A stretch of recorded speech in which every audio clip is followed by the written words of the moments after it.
Council, if you will come to order, it is 7:01 p.m. on the 23rd of May. And everyone is present. We have a quorum except for Councilmember Kurtz, who is out of town on business. In just a moment, I'm going to ask everyone to stand. We'll be led in an invocation by Park and Recreation's Director, Adam Adams. And following that, we'll be led in pledges to the American flag and the Texas flag by Councilmember Schaffner. Would you please stand? Let us pray. Dear Father, we come before you tonight, a grateful community, grateful for the blessings you've bestowed upon this community, this state, and this country. We pray for your continued guidance, both here and abroad.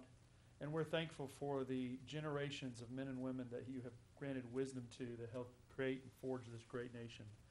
We pray for all those that protect this country's interest in any form or fashion, here or abroad. And we thank you for all these things. We pray for the wisdom to conduct our deliberations tonight for a positive outcome and for what is best in the community. We thank you for all these things in the name of Jesus. Amen. I pledge allegiance to the flag of the United States of America and to the republic for which it stands, one nation, under God, indivisible, with liberty and justice for all. Honor the Texas flag. I pledge allegiance to thee, Texas, one state, under God, one and indivisible. You may be seated.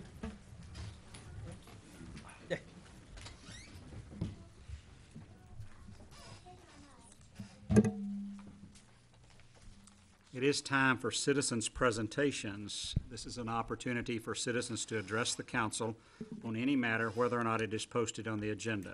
The council is not permitted to take action on or discuss any presentations made to the council at this time concerning an item not listed on the agenda. The council will hear presentations on specific agenda items prior to the council addressing those items. You may speak up to 4 minutes or a time limit determined by the mayor or presiding officer. To speak during this item, you must complete the speaker's form that includes the topics of your statement. Topics of presentation should be limited to matters over which the council has authority. Anyone wishing to address the council tonight during this time? Holly, I didn't see that we had anybody sign up. No, Mayor. All right. No one wishing to, we will move on to announcements. Item 1, Town Manager Sedell's update regarding the following. Discussion and provide input regarding the same. Memorial Day celebration, volunteer appreciation reception, Meet You Anywhere barbecue opening, community pool opening, Chief Thomas's retirement ceremony, and the town hall. Stephen? Yes, thank you, Mayor. Several updates. We've had lots of events over the last few weeks, but we do have another one coming up on Monday, and that is the Memorial Day ceremony, and that's been put together by Councilman Perro. And that will be at starting at 2 p.m. at the Medlin Cemetery. And I know that there's lots of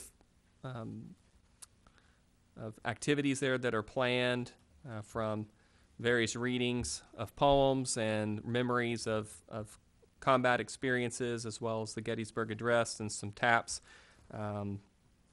There's lots of folks that are involved with the community, and look forward to that event on Monday, May 30th, which is Memorial Day at 2 p.m. at the Medlin Cemetery. On last Friday, we had the volunteer reception and banquet at the Trophy Club Country Club, and I see lots of folks that were there, and we do appreciate the service that all of our volunteers give to us in the community. That was largely put together by John Zagurski and Robbie Killingsworth and Sherry Lewis, and they did a good job. It was the first time we've held it at the country club, and the mayor did a great job introducing everyone, and I appreciate all those who attended, and I think it was a great experience, and look forward to continuing to grow that event and continue to make it a special way to recognize those who give so much of their time and energy and often money to our town to make it better. Meet You Anywhere barbecue, they are trying to open for this weekend. They've got lots of things to do, but they're really pulling all those things together. They've got some items that they need to button up between now and then, but we're going to work with them to get them a temporary CO. They've got some things they need to finish, but we want them to get open and start serving barbecue and And we're so excited for them. We're trying to help them as much as they can, and it's going to be a great new business. First restaurant that's been built in our community, I think, ever. So we're kind of blazing new ground. So, and breadwinners will be shortly thereafter, and hopefully some more to come. The community pool will open on Saturday. That's May 28th at 11 a.m. This year, if everyone remembers, it's residents only. This year, you can pick up your pass. You can bring non-residents as a guest with guest passes. Anything else I need to add on that, Adam? No? We held training for 50 some odd day camp and lifeguards over the weekend, and that's like herding cats and making sure everyone's got driver's license and they're on time. And I think the kids had been at a lock-in at Six Flags till 5 a.m., so they were really alert to listen to us talk about safety and procedures and processes. So anyway, that's this weekend, and look forward to the pool starting and kicking off the pool season. And Chief Thomas' retirement ceremony is scheduled for Tuesday, June 7th, and I believe the time is at 3 p.m., and that's going to be an opportunity for us to honor Chief Thomas and his over 30 years of service to our community. And then Town Hall, we hopefully will have our pre-con this week to begin the opportunity to move forward. There are some items related to water and sewer connections that we have not yet been able to work out with the utility district, and we hope can be resolved. Been working on it for several months trying to get that to happen. So at that point, other than that, we'll be ready to go with a notice to proceed and get under construction and go vertical. And that concludes my update. Greg? Two things. Chief Thomas's ceremony, where will that be held? It's at the Trophy Club Country Club. I'm sorry. And I think we do have a Veterans Memorial Park. I think it would be respectful that we put a wreath over there. I don't know how the logistics on Memorial Day. Yeah, Okay. if we could arrange that. At the memorial, the Veterans Memorial. I have a question about community pool. We had a discussion when we were discussing rates and seasonal passes and stuff that dealt with potentially offering season passes to group of people. Did we follow through on that? Do you remember that? What group specifically? Part of it was if you had a family of 3 and you bought a family pass and you got the additional 2 passes, so you would get 5 total passes, and we've done that. Is that what you're referring to? Nope. No? Okay.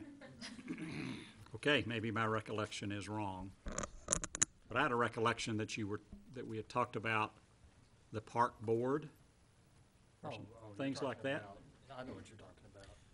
To the board. Oh, to the board Boards and commissions getting free passes, yes. Yeah. We've done that Yeah. as well. They can do that. There you go. Okay. My memory was good. Those groups. Those groups, well, yeah. So Plural. we all have to go together? Is that what you're telling me? Great, And you somebody have can to watch have my kids. And you have to have your ID when you're there Yeah. to prove you live here. Okay, all right. Anybody else have questions? All right, we will move on to item number 2, Town Council Liaison Updates, discussion of same, Park and Recreation Board. Council Liaison is Councilmember Philip Schaffner. Philip? And basically, at Parks and Rec, we just discussed item 9, so I'll defer to when we get to that item. Okay.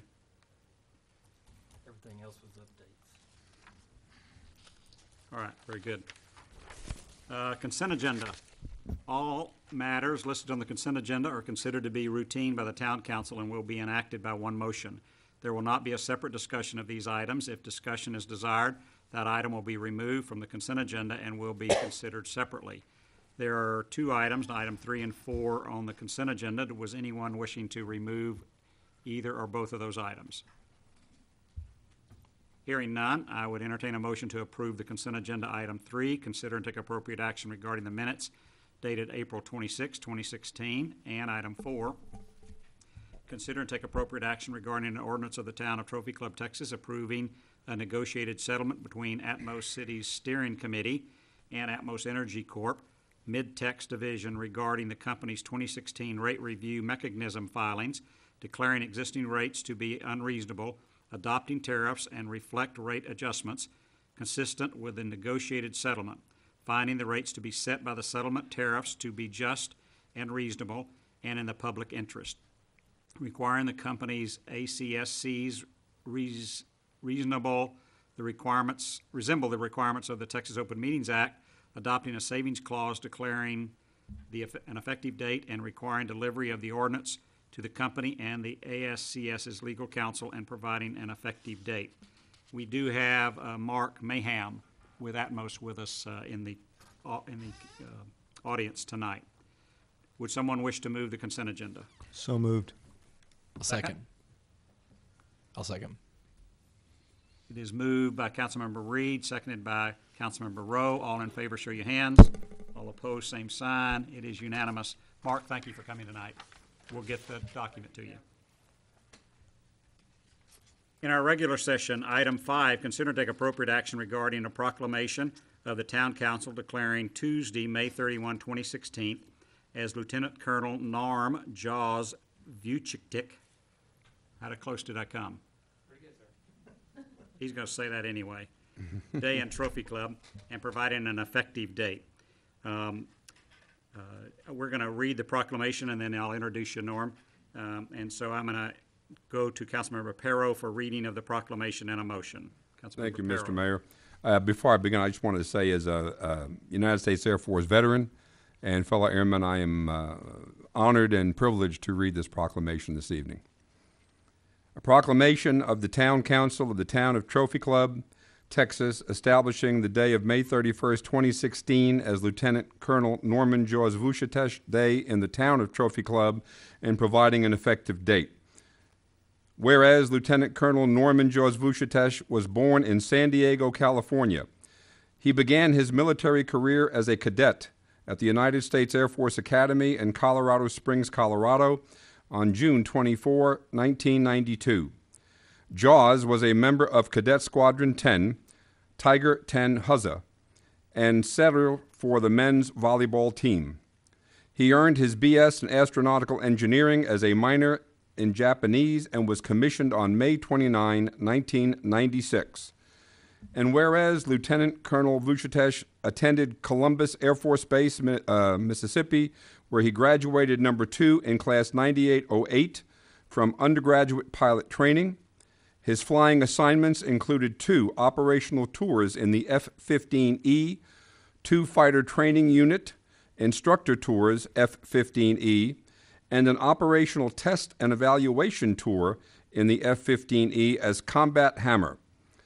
After 5 tours in the F-15E, he pressed on to his final flying tour at Shepherd Air Force Base, Texas, as an instructor in the T-38C, Introduction to Fighter Fundamentals, and whereas, while stationed at RAF Lakenheath, England, he was assigned to the 494th Black Panthers and flew his first combat sorties in support of Operations Allied Force and Joint Guardian in Kosovo.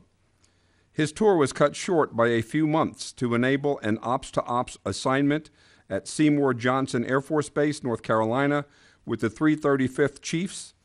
And whereas he arrived from the UK in January 2001 and began the upgrade to 2-ship fight lead in his new squadron, on September 11, 2001, he was the supervisor of flying and launched out the first Strike Eagles to defend our nation's capital. In the week that followed, he personally flew several missions around the clock while all civilian aircraft were grounded as part of Operation Noble Eagle. Jaws was deployed a few months later to take the fight to Al-Qaeda in support of Operation Enduring Freedom. Whereas several notable sorties included the first use of the F-15E in emergency close air support and the first and only thermobaric weapon used in combat, anti-cave weapon, Jaws' longest combat sortie was 12 hours in support of Special Operations Forces hunting the Taliban.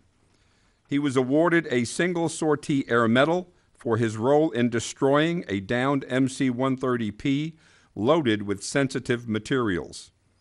As part of Wing Weapons, Jaws deployed to Al Udeid, Qatar, and set up the mission planning cell for what became Operation Iraqi Freedom. It was there that he flew numerous sorties that removed the Republican Guard from defensive positions around Baghdad. He also earned a single sortie air medal for the removal of a battalion of Iraqi artillery as the U.S. Army forces advanced on the city. And whereas in 2004, Lieutenant Colonel Vucetich went from the 335th to the 334th Eagles, where he began to teach at the fighter training unit, Jaws taught with the Eagles for 7 straight years and probably had a hand in teaching half of all the F-15 drivers and the WSOs still around today.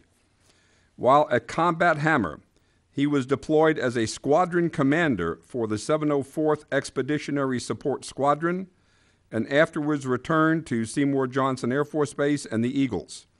There he was the chief of wing inspections, guiding the base through its first operational readiness inspection in over 10 years. Jaws was promoted to lieutenant colonel. Whereas Jaws has been at Shepherd Air Force Base, Texas for the last 4.5 years, molding the next generation of NATO fighter pilots. He was deployed as the Deputy Director of Operations at Air Force Central Command in Qatar, and whereas Lieutenant Colonel Vucetich is a command pilot with nearly 3,000 flight hours in the F-15E, T-37, T-38 A and C models, and F-16, he has kicked down the door in every conflict the U.S. has had in the past 20 years, dropped nearly every bomb in the inventory. Jaws has been given nearly 51 awards, decorations, and medals, including the Distinguished Flying Cross with Valor, 3 Meritorious Service Medals, 5 Air Medals, and many more.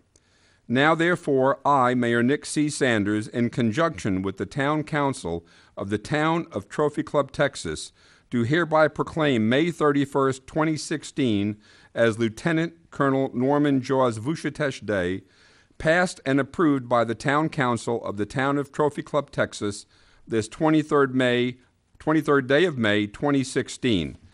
And I am proud to make a motion that we approve this proclamation number 2016-09. I'll second that. All right, I have a motion by Councilmember Perro, a second by Mayor Pro Tem Lamont. Any discussion? Hearing none, we'll call for the vote. All those in favor, show your hands. All opposed, same sign. It is unanimous. Having read all of that, it actually was more significant listening to it than reading it as you listen to all the things you did. On behalf of our country, thank you, sir.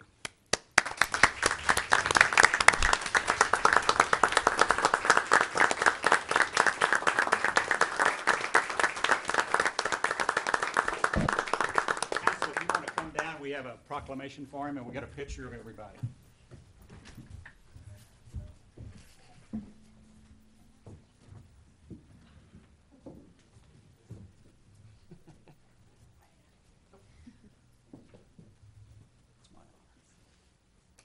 All right, let's get everybody in here. Here you go. Shake hands, everybody. Oh, thank you, Colonel. Thank you very much. So how'd you get the name Jaws? I talk a lot.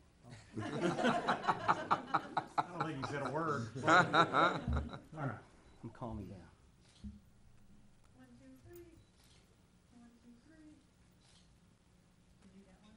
Yes, yes, I did. Wait. You get it? No flash? All right, family, want to come up here too? You want to come up? Got the girls and everybody here? Sure. Let's get everybody here. Come on, Panda. Come on. You can come to me. Yeah, she's not too sure of that. A strange guy in the beard. He'll protect you, I'm sure. Just put a sword over his house.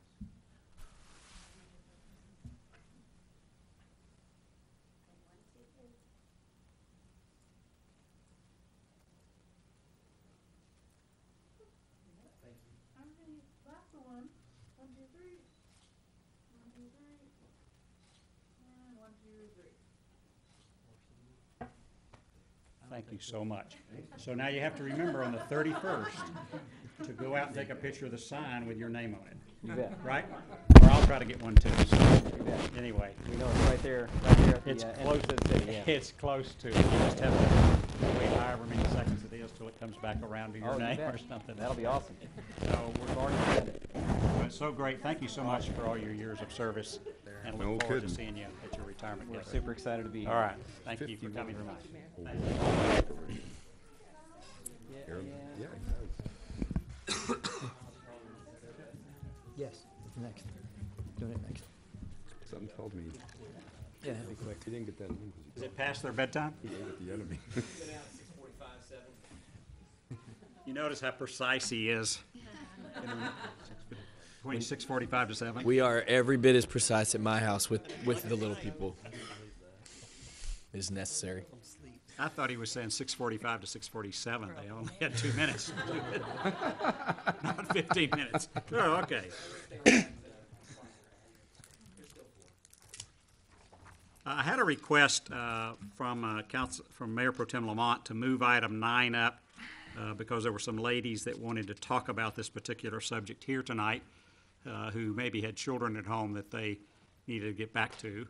And so without objection, let's go to item number 9. I don't think it will take too long. Any objection?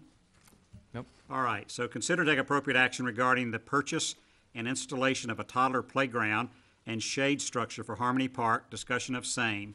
We do have a staff report. Anybody going to make a report about this? Adam or Stephen or whomever? I can go for Mayor. Park Board narrowed down, working with Tiffany Nymphius and Chairman Bilbrey. They brought together to the board the selections and narrowing down of the items on the individual playgrounds. The board selection was a playground from Playwell. And then we have some ladies here tonight that had some additional considerations they wanted to bring to council concerning those, concerning that playgrounds, because there is some available funds left over from the $8,000 that Councilman Schaffner and then council voted on to pass, and then roughly $2,700 or so, maybe a little more than that, just below the amount of the bid that's just remaining funds. And so these ladies here wanted to, like I said, present a couple things about it, what we're looking for. I have a suggestion, but I'd like you to hear what they have to say. But we're looking for approval tonight of the playground. And then, I'll just go ahead and say it after they've shown you their presentation. What we're hoping to do is, if you like what they've presented you, perhaps we would move forward with the actual order of the playground and work out some of the details over the next couple days with the representative, Eric Elder, from the playground. All right, so ladies, if you would identify yourself when you go to the microphone with your name and your address, please. And I messed up one of the mics, so either pull one to you or both. They're both live, just kind of pull it down a little bit. There you go. Michelle Lunday, 2810 Castle Reach Street. Emily Bandersky, 2244 Veranda. And Tiffany Nymphius, 214 Fresh Meadow. All right. Okay. Great. Well, we were very lucky. We realized we have 4 minutes. We were very thankful to be working with Tiffany. Take your time. You don't have to hurry. Oh, 4 Okay, minutes. sorry. To get some additional feedback from the community on what we could do with the Harmony Park Toddler Playground to build in some accessible features. So there's a lot of copy up there, but I'll just boil it down. We're here just as citizens. We're not trying to slow down the process or change course. We simply wanted to work with Adam and Tiffany and the Park Board to add some features that would make it more accessible and friendly to the children here in the community that have special needs and to all children. Is there anything else? I think that's Yeah. one of the things that we've seen at other parks and that we've used with our own kids is the accessible swings. I have a son that has low tone and is in a wheelchair, and some of the regular swings are a little bit hard for him to use. And will get more difficult as he gets bigger. So we were hoping to get a couple of accessible swings so that they could continue to swing, since he won't be able to get on like a regular single swing. But every time I go to a park, these are so hard to get on because all the kids love them and think they're a great feature to play with.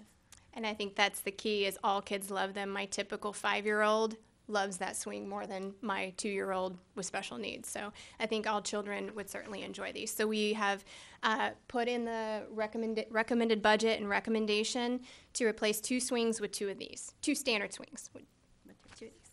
Yeah. The next piece is in the current playground.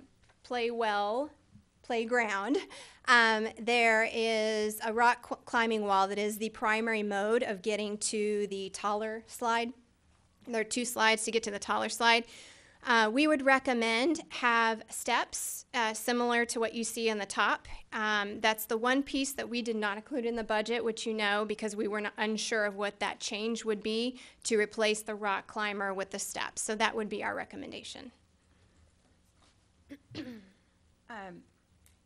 One of the recommendations in the park thing that you'll see when you look at the structure is there are a couple little springer seats, and they both one's like a duck and one's a pony or something, and they don't have any type of back. And we were looking through the Playwell options, and we found these with backs and handles to kind of for kids that can't sit unsupported, whether it be the little bitty young children or kids like ours that can't, well, like mine, I should say, that can't sit by himself. This would allow him to play in that and enjoy the park as well. And we looked for the most cost-effective option of any that has a bar and a seat to keep it, again, obviously as low as possible. The next piece is our independent features that can be built in. There are a couple options that we looked at. One is on the top. It's a rhythm wall. The idea is to have music built in because sensory play is important for any child's development, especially a child with special needs. It's an important part of learning to communicate and to engage with the world around them. So we looked at the rhythm wall. However, it appeared to be more cost-effective to do 4 separate panels. So we looked at the 4 panels and built that into the budget. So you see those 4 panels at the bottom.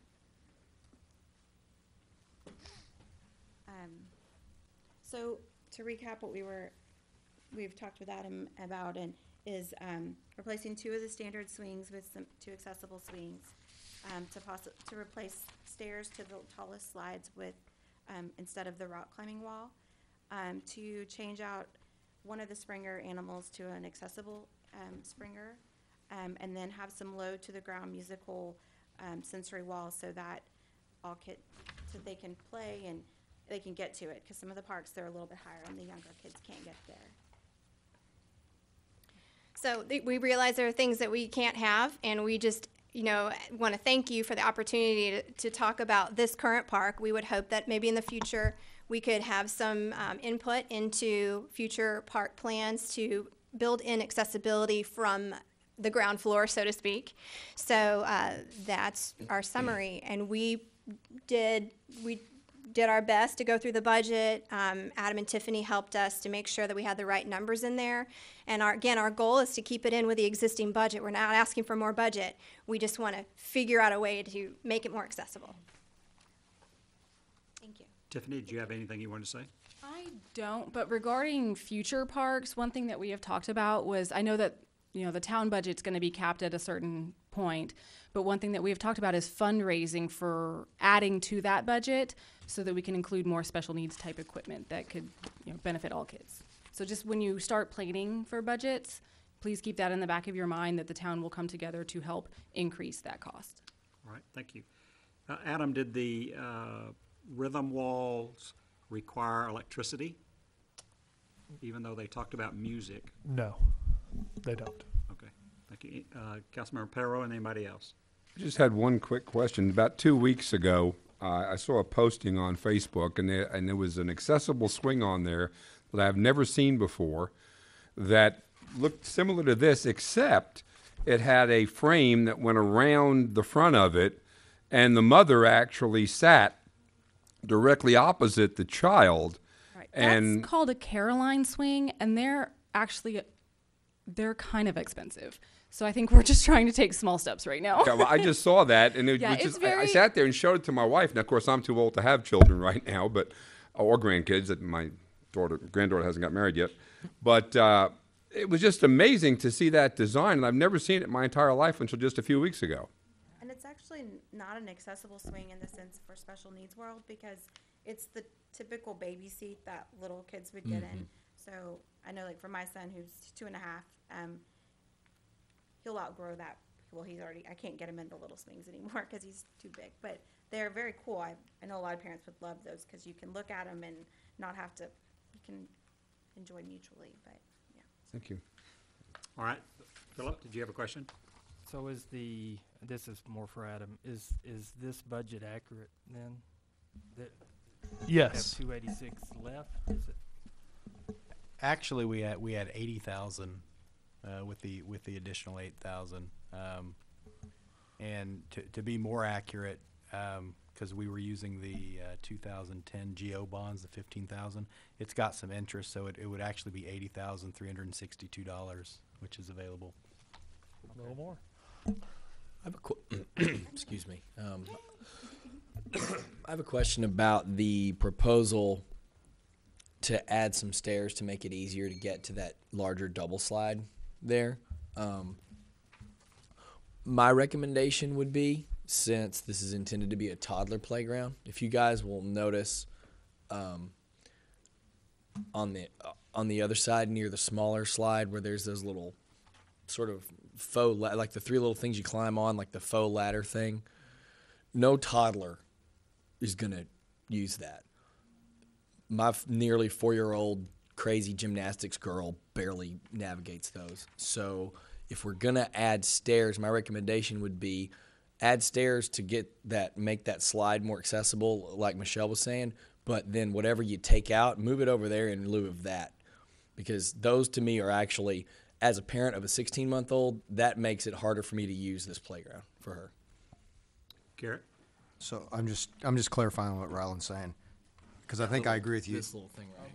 Yeah, but take that out. Yeah, and then remove this move this there, add the stairs Yeah. over there. Are you talking about the green thing?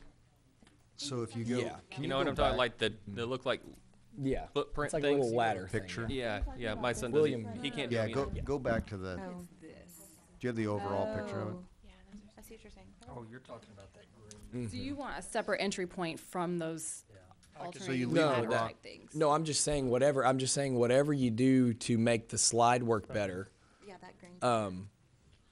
keep whatever you take out there and move it to replace that green thing, because that'll make the whole thing overall more friendly to the audience that So we're you're saying targeting. keep the rock ladder? No, he's and- saying steps and then move that over to where the climbing.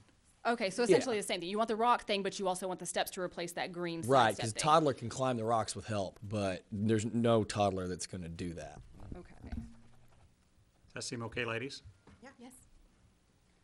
So you're kind of replacing that little, I don't know, what is it, drive-up window or whatever kind of, but you're moving it over to where those green. Layla serves mulch cheeseburgers out of the one under We the don't other allow thing. drive-up windows. Yeah, I told her she didn't have a food handler's permit, but Call she it didn't care. something else. I'd eat a mulch cheeseburger if she made it. Mulch cheeseburger. Philip? No, I was just gonna compliment you on this. This is a great presentation. Yes. Yes. And, Holly probably has 2 applications for Park and Rec Board, so she may want to get those. I agree. If I don't know. So what is the delta? What are we looking at that we might have available? I wish I could have gotten the whole 15,000, but we used parts of that on something else. One of the things is they've included the spring structures. They've included a price for that. We're just going to ask them what it would be to replace those with the ones with the Okay, back so and the you don't handrails. really know. So it's not necessarily adding. It's going to Okay. be potentially replacing. Well, this did include that. We, in the budget in the back. Yeah, y'all put the delta in there. We put a delta, yeah. Yeah, We- this is It's $1,100 more for that, and we actually, I looked at the invoice that was on the website, and I calculated what the installation would be, so we've added that. The only thing not included in some of those items, other than the stairs, would be shipping, because I can't calculate shipping. So this is probably good. We have about 2,600, and we probably should keep that for just whatever might come up. Like whatever y'all call it. Contingency. Contingency, yes. Yeah, So and it's something like, you said the guy's name is Eric. Like, we'll get with Eric and figure it all out and certainly not go above budget. I think this is exactly how this should work. Y'all have made a intelligent value proposition. You've not limited anyone else's use. You've introduced something that's unique. We don't have any of these swings. With all the parks that we have, there should be some of these things somewhere at one of the parks. So, I mean, yeah, it sounds to me like y'all have got this So we're at nailed down. $78,113.52, correct? And you got some pluses and minuses. Do you have some additional stuff that's not in that number? There are some other things that we would like to have added. However, that can be something when Harmony Park gets addressed in a couple of years. We'd like to look at adding more features at that point. Right now, we're looking to get some swings and some of the separate structures. That's like best case scenario right now, but in the next 2 to 3 years, we would certainly like to be very involved in a more focused special needs park. And the Which is not cozy really special cocoon. needs because it's something that's all-inclusive. That's probably a better way to call it. It's an all-inclusive park. Yes. So it could be that we make a motion not to exceed Yeah, I the got it. max amount and include whatever features you can find and get as close to it as you need. I think that's great. And I'd like to make a motion to the not-to-exceed number of $80,362 for the purchase and installation of the toddler and shade structures of Harmony Park. I'll Have a second second? that. All right. Mayor Pro Tem Lamont moved and Perro seconded. Any other discussion? Just a quick question, that cozy cocoon that was in the presentation as well, were you planning on putting the one on the pedestal or the one with the cable and the overhead support and such? I don't think that's in The the. They pedestal. weren't proposing It's it. on the pedestal, Yeah, just the one that's in the, the diagram. What was in the presentation, that's why I Oh. just raised the question, it was in the agenda packet, that orange I ball. think it's the bottom one, right? Yes. Yeah. yeah. The freestanding option. The freestanding, yeah, just, All right, any further discussion? I've got a Alright. question. Oh, yes, Garrett? Are we gonna have golf cart parking right up next to this? That's Maybe what when we're the gonna parking lot is laid. What's that? When the parking lot is laid. I'm being a little facetious. That's because you need to get close to it? Hey, this place is busy on Saturdays and Sundays. That's a long walk for somebody like me, my age. It's a long walk with a. citizen. It's a long walk to have a 30-pound, 16-month-old on your shoulders. There you Also, You can't fit in the cozy cocoon gate. yeah. Sorry, bro. They'll probably All try, right. though. All in favor, show your hands. All opposed, same sign. It is unanimous. Ladies, thank you so much for coming tonight. I appreciate. And if you have an interest in serving on the park board, please go online and fill out an application. All right, let's go back.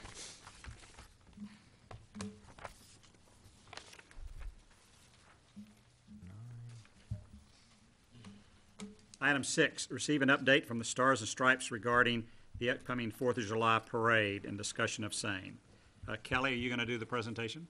Yes, and Tiffany. Okay. Hi, I'm Kelly Castingway, and I reside at 402 Parkview Drive. Tiffany Nymphius, I still live at 214 Brush Meadow. This year's Parade of Patriots and the Stars and Stripes has changed just a little bit from in the past, and I am chairing this, the Parade of Patriots this year. Tiffany's in charge of planting the flags.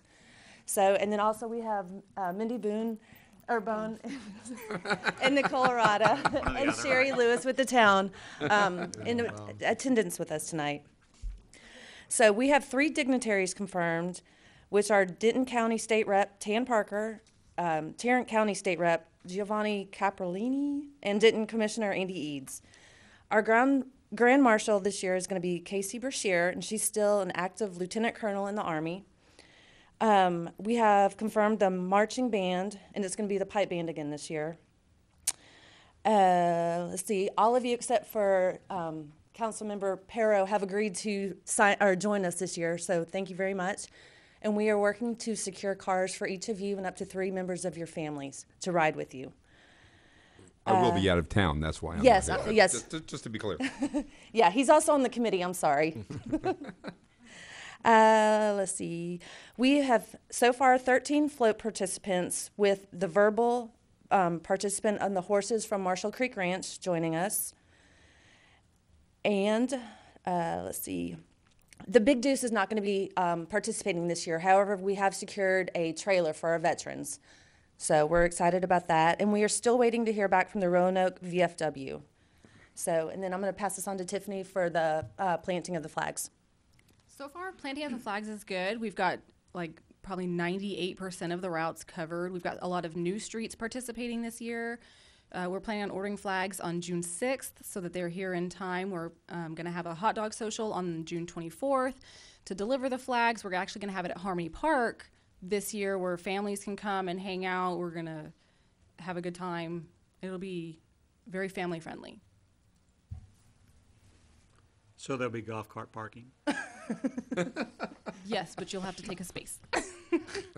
Legal or not. Sorry, I couldn't resist. Anything else? No, everything's on track. We've secured, I know, at least 2 convertibles for the dignitaries, and still waiting to hear back on at least 10 others. Yes, Classic Chevrolet can't give us 13 convertibles, so we're seeing if they will let us ask another dealership this year, because in the past they've wanted to be the sole card participants, so. Okay. And Kelly, I believe you also said you have a trailer for the veterans this year instead of the deuce and a half? Yes. Do you guys have any questions or concerns that you want addressed before we? When are you putting the order in for the flags? So just June 6th. June 6th. Did you say when we're planting? And they'll be planted on the 2nd, which is a Saturday. So a lot of people, you know, they're going to be out of town. So we've got a lot of newcomers. It'll be exciting. It'll be a good year. And how many flags are you going for this year? Still the same 40,000. We're just needing 40,000? to. Actually, it'll be over. It'll probably be closer to 45,000 because of the new streets that we've got coming. The Highlands has a lot of new streets. They've raised a significant amount of money to cover those new streets. They're doing really good. So we try to get any publicity from the newspapers or anybody? Yes, I have a contact that'll be actually at the Memorial Day ceremony. That's local, and she's with the Fort Worth Star-Telegram. Okay, good. Excellent. Anything else that we need? Good job. Good job. Well, let us know if we can Yes. help in any way. Okay, thank you. Thank you. So Appreciate it. one thing, Just a second. Greg has a question. the hot dog, that's on a Friday? Yes. Yeah, you're supposed to bring the hot dogs. We're supposed to be what? You're supposed You're to bring the cooking hot 'em. dogs if you No can't problem, hear. no problem. That's gonna be from So that's, 6 to 8. what time is that? 6 to 8. 6 to 8. PM? Yeah, it's, make sure Reed understands For the PM and I the think AM. would be much nicer. Start the day. At Harmony Park, right? Correct. All right. Thank you, ladies, very much. Appreciate it. Thank And you. everybody Thank else that came. Sure. No, we don't mind.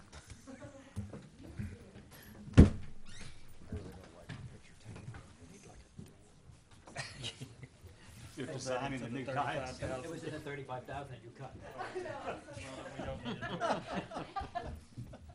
We want a way out somehow. You can. Where are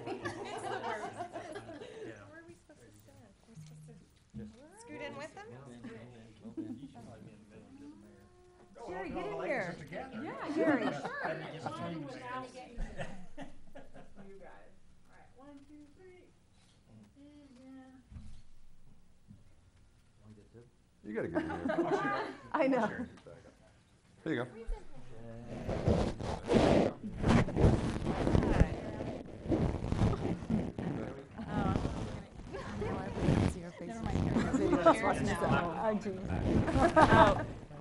It's us.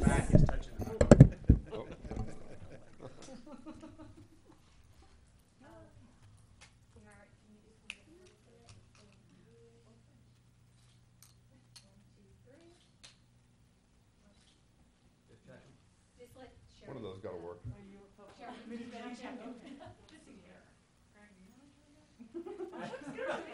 All right. Thank you.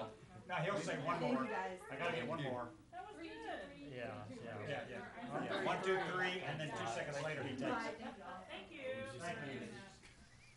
He said demonstratively. He used his mayoral voice to say that. We all were like, oh, okay. Everybody's gonna leave, but, Yeah. hey, ladies, wait just a minute. We haven't gone back, on the session. I failed to do this during citizens' presentations, and I found out that Holly had a birthday Saturday. Did y'all know that? Nope. I didn't advertise it. She was very quiet about it. So, we are gonna sing happy birthday, Holly. So stand up, Holly. She said we're gonna embarrass her, and I'm having so much fun They doing like it. to turn me bright red. All right, ready? Yeah. Happy birthday to you. Happy birthday to you. Happy birthday, dear Holly. Happy birthday to you. Thank y'all. Ladies, you cannot leave because our illustrious mayor is going to do the state of the town in 14 pages. No joke. Run. Be afraid, be very afraid. Look at him run. Look at him run. Excellent work, gentlemen. As usual.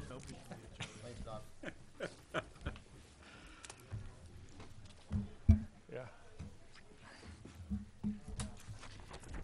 All right, item number 7. Do we all have to be here for this? Maybe I'll just give this to Jim Harrell to read. No, it'll be longer. All right, item 7, receive the mayor's State of the Town address and discussion of same. It's an honor for me to have served you as mayor for the past 2 years. I certainly appreciate your confidence and support. Since we are coming out of our election period, I'm grateful that Trophy Club did not make the news like many of our surrounding communities with strife, ill will, and rancor.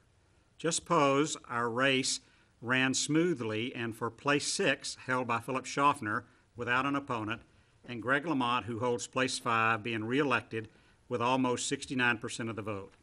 At our special call meeting last week, the council once again appointed Councilmember Lamont to be Mayor Pro Tem. Challenges. We've had our share this year, but we thrive on challenges and the goal to make things better for Trophy Club. We have met our challenges face on and have worked together for resolution. It is said that happiness consists of giving and in serving others. Perhaps no one knows or appreciates the amount of giving and serving provided by our council better than our families. The gift of dedication, time, energy, and self-involvement honors what our founding fathers saw with a government by the people. The countless hours required to negotiate the business of the town affairs, budgets, committees, new building, regulations, new buildings, codes, new building, policies, requirements, interfacing with the mud, and on and on. Khalil Gibran said, "You give but little when you give your possessions. It is when you give of yourself that you truly give." Not only do I wish to recognize our council, but also our dedicated town staff of 72 employees for their work and dedication. For the 4th year in a row, the town of Trophy Club has earned the Texas Comptroller's Leadership Circle designation for financial transparency at the platinum level. For the first time, the Government Finance Officers Association presented the town with an award for outstanding achievement in the popular annual financial report, the PAFR, for 2014, and the 2015 PAFR has been published but yet submitted to get its award. I've had several comments from citizens regarding the PAFR in the past that they appreciated the extent of openness and how it was presented that made it understandable. For the 5th year in a row, the Finance Department also won the Distinguished Budget Presentation Award and the Certificate of Achievement for Excellence in Financial Reporting. Our town has grown, and we all are working to engage our new residents to interface with the town and become involved so that they will soon come to learn that Trophy Club is indeed a great place to call home and not just a slogan. We all want the quality of life here to be exemplary. One characteristic of community is diversity, and that attribute is certainly evident here, and we reap the synergistic effect of the different people, ages, thoughts, education, religions, and so on. We are the beneficiaries of this diversity and lifeblood. Building community is not the sole job of elected officials. However, it is shared by all of us. I appreciate your phone calls, emails, and your input. During the last year, our town turned 30 years old, and I hope you enjoyed attending one of the many events sponsored by our 30th Anniversary Committee. Just last Friday, we held our annual volunteer reception to thank you to the hundreds of volunteers who gave their time to build community in Trophy Club. We had over 100 people attend the event. And Friday, May the 13th, we had over 170 people attend the groundbreaking at our town hall. Residential growth has been in the forefront of everything the town has been doing for the past 7 years. We currently have about 112 homes under construction, with 21 residential lots left in the PID and 127 lots in other parts of the town. It takes about 6 months, give or take a few, to complete a home, with the larger homes taking over 9 months. Of course, the weather has a good bit to do with this schedule. So for the next 2+ years, we will continue to grow in population to about 14,000 citizens. Our average home appraised value in 2015 was $352,000, with a taxable value for all property in Trophy Club of $1.2 billion. And the 2016 values were $1.38 billion, which was a final percent increase of 13.11% over the previous year, of which 6% came from new homes. Our preliminary data for the 2017 fiscal year has an average home appraised value of $391,000, with taxable value of $1.4 billion, and the 2017 taxable values estimated at $1.58 billion, which represents a 14.54% increase at week 22 in the appraisal process. At this point, about 5% is from new homes. We expect the total increase to be between 10 and 11% over that of last year.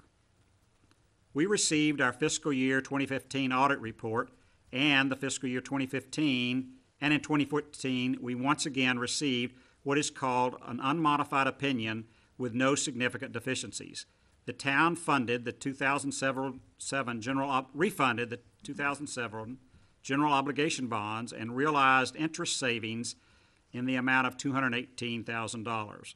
Additionally, in fiscal year 15, the 4B Economic Development Corporation issued $2.69 million in certificates of obligation for the purpose of economic development in the town, in part to fund the purchase of land at the Town Hall Trophy Wood area to protect the development options. In November 2015, residents approved a $5.4 million general obligation bond package for the construction of the new joint Town Hall police facility.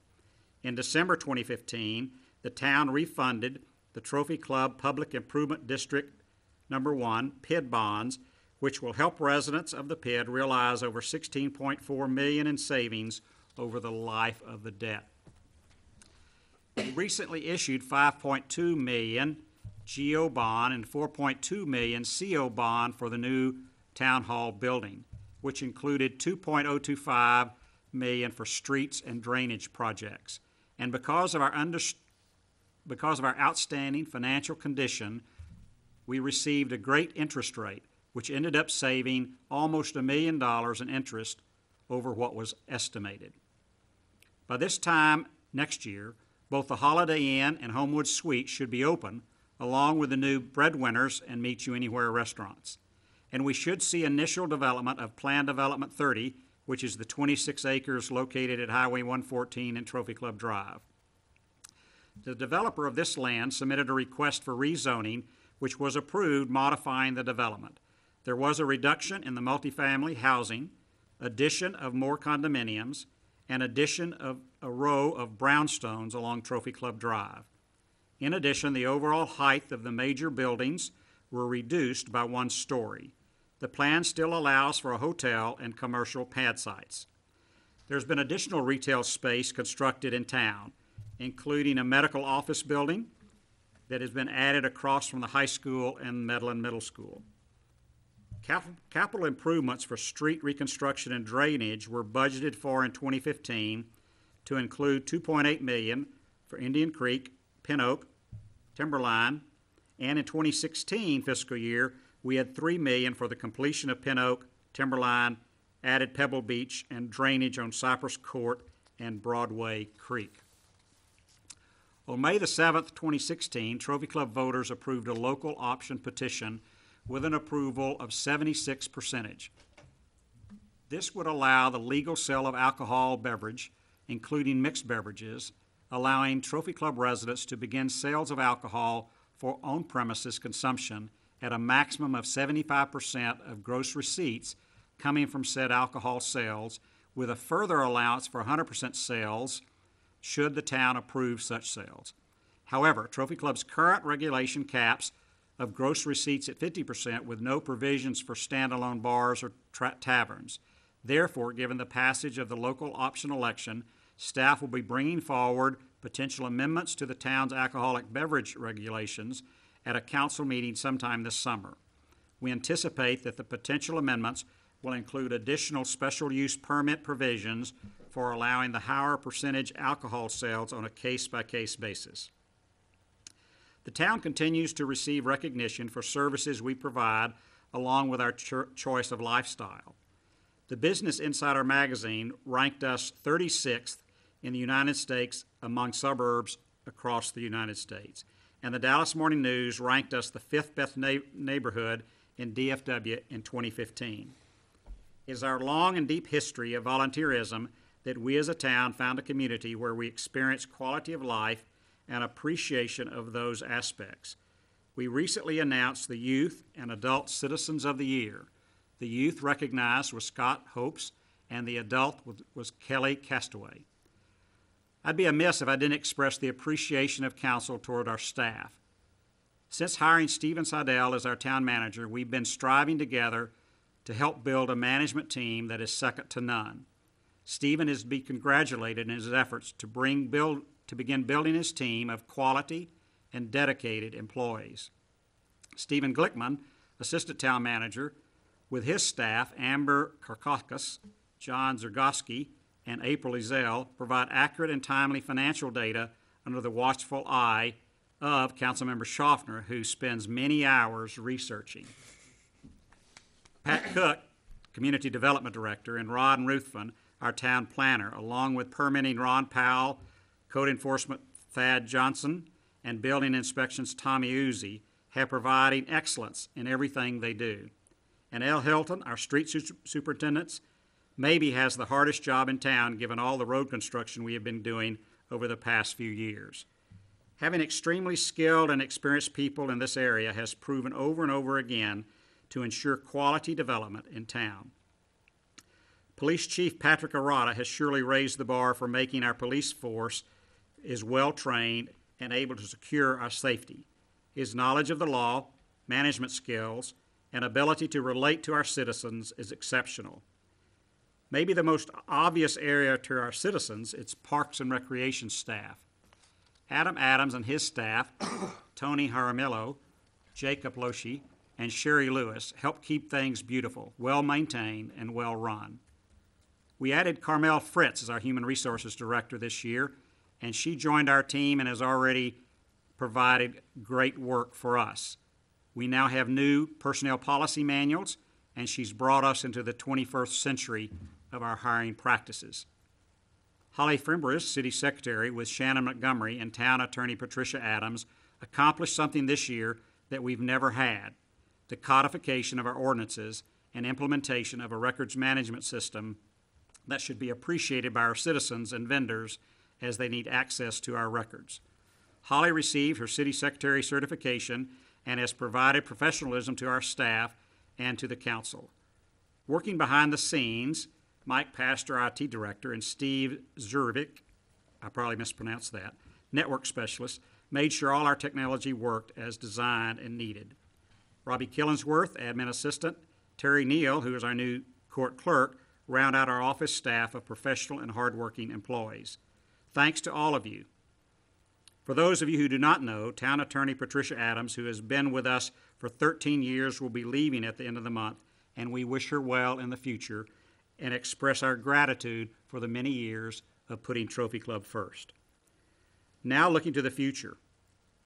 The construction bids for the new town hall did come in under budgeted amount, and we should see activity on the new town hall site in the near future.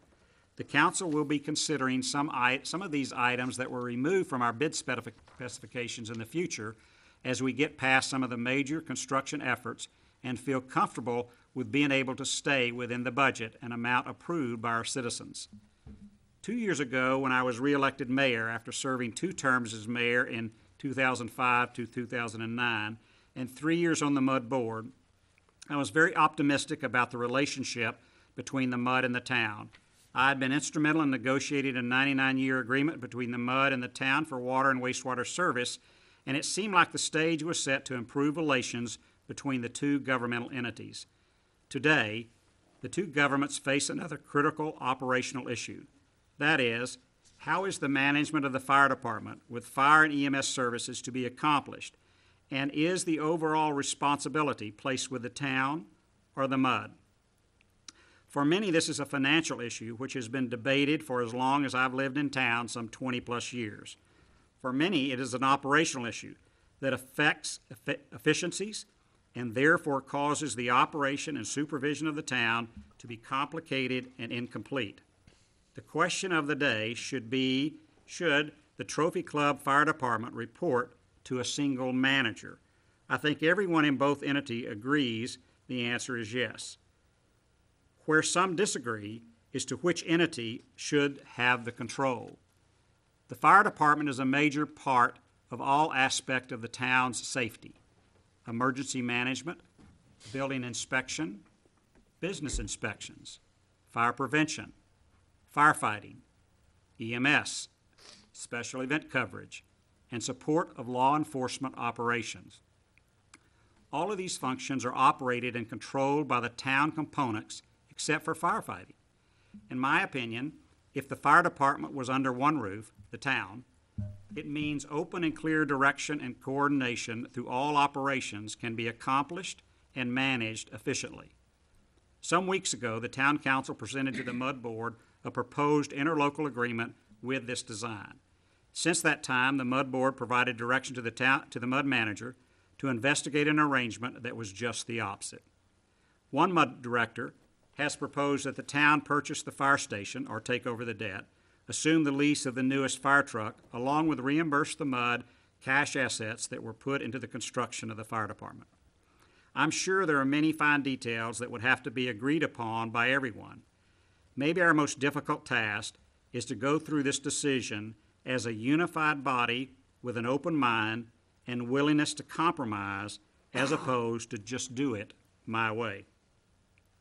Our mission as council is to maintain Trophy Club's standing as a premier residential community and a great place to call home by protecting and promoting the interest of its residents, businesses, and property owners. Each council member has their unique gifts and talents and bring their viewpoints to our meetings to help us make the best decision as a council. Even though we may disagree at times on a subject, we enjoy making fun of each other and of our unique characteristics as a council. To each of you, council, I say thank you for your dedication and your willingness to serve the citizens of Trophy Club. Sincerely, Nick Sanders. We'll have Miguel add applause. Miguel, we'll have some piped-in applause. All right. That was item number 7. Council, any comments you wish to make? Good job. Good job, good job. All right, 8. Discussion of and provide direction to staff regarding the disconnection and separation of the Highlands Common Area Irrigation System from the town's irrigation system. Stephen Glickman, you're going to talk about this? Mayor and council, as you're well aware, we have been dealing with this particular issue for some time. I believe late spring or early summer of 2015, council tasked staff with auditing and evaluating areas of the town which the town was maintaining or providing some service to that were not town property. We performed that and got all of those properties that were not ours turned over to the rightful owners. Shortly thereafter, however, this particular piece, which is the largest and most complicated piece, still remains, which is irrigation and watering of Highlands HOA properties that do not belong to the town. This started with a series of 4 meetings which started in July of 2015. We met with Essex Management Company in July and then again in August. And then in November, we met with Essex again, along with 2 of the HOA reps. As Essex was in control of the HOA, they were going to turn it over to the residents that live in the Highlands. After that meeting, we had another meeting again in March with new HOA representatives and then their landscape and irrigation company. Both the third and fourth meetings, we presented the exact same plan, which was our recommendation for them to move the irrigation to them in the most cost-effective manner, which also included some things that we were willing to bring to council and receive direction on, which included there's a few grass strips near walls that we would bring as a recommendation that would not be turned over to the HOA. They maintain it, they mow it, they edge it. However, these areas are irrigated. It doesn't cost us very much to irrigate it. It would be extremely cost prohibitive for them to put meters in all of these areas. It would increase their cost by about 35 or 20 to 35%. We offer to disconnect our system from theirs, and we will have labor involved in that process anyway. And then we talked about making some of the more simple connections and bringing that recommendation to council. They refused that, which is understandable because they would want their own irrigator to do that. And then we also offered to help them by looking at the bid specs that they were going out for bid for, and then helping them with their plan so that we could ensure that they were getting the best value. At this point, what staff is really looking for is direction. There's really three alternatives that we could see. One would be to change nothing, which would mean that the town would continue to water and irrigate and maintain the irrigation system for the Highlands. One would be to disconnect completely, and the other would be to disconnect while maintaining those 5 grass strips that we maintain anyway. So with that, I'll answer any questions and Councilmember Reed. We did notify the board and everybody that we were talking about this tonight, right? Yes, we did. Okay. Just wanted to make sure they knew. Claude Rains. What's that? Claude Rains. Claude Rains is the board president, I guess. Okay. No. But they, No. I thought you said, what were you saying? Claude Rains is the invisible I just want to man. make sure we Right. notified Well, my them. correspondence was with the board president. I notified him. I thought he was going to be here, so. Perfect. Okay, I just want to make sure. Yes. We can discuss now. So, I'll start off if you want to start. Go ahead. I did a little research I did a first. little research. So, we have, the Highlands composes, at least the packet information that you sent, that's 12 different plats that have 12 different developers agreements that encompass all of those common areas, open space, all the things that are on page 43, 44, 45, 46, 47. Every one of those documents specifically says that the developer / HOA will be responsible for maintenance on all common areas. Not once did it ever say the town will help participate, the town will be intertwined, never. So all of those councils And I think, Nick, you were probably six of those, and then Connie and those councils were the remainder. But all of those councils voted and approved all of those developers' agreements that were negotiated with those developers, who then turned it over to the HOA. And so every one of them that I read specifically said that the developer / HOA would be responsible for all maintenance on the common areas. So I want to point that out. It's not just one developer's agreement. This was a collection of 12 different developers agreements / final plats that all, and every final plat specifically said, name those common areas. They were very specific, given the lot number. This is yours to maintain. And it's all filed in Denton County, everything's signed, and so it's not a surprise, or it shouldn't be a surprise, that this is not, I know that there's been talk of a handshake agreement. Perhaps there was a handshake agreement, but this is one of those situations where if there was a handshake agreement, I don't know what to say about that, other than all 12 of these councils, whoever they may be, all voted, and all of these were approved, all of them were signed, all of them were filed in Denton County, and it was very, very, very specific and very clear. Whose responsibility is it to make sure that we're abiding by those development contracts? Because we've been maintaining this, right? A manager would be my first impression. I know you're relatively new on the job, but that's a big miss, guys. My memory is that the developer wanted to maintain those. That's correct. And part of the rationale was they wanted to make sure that it was beautiful and maintained well, which would help sell homes.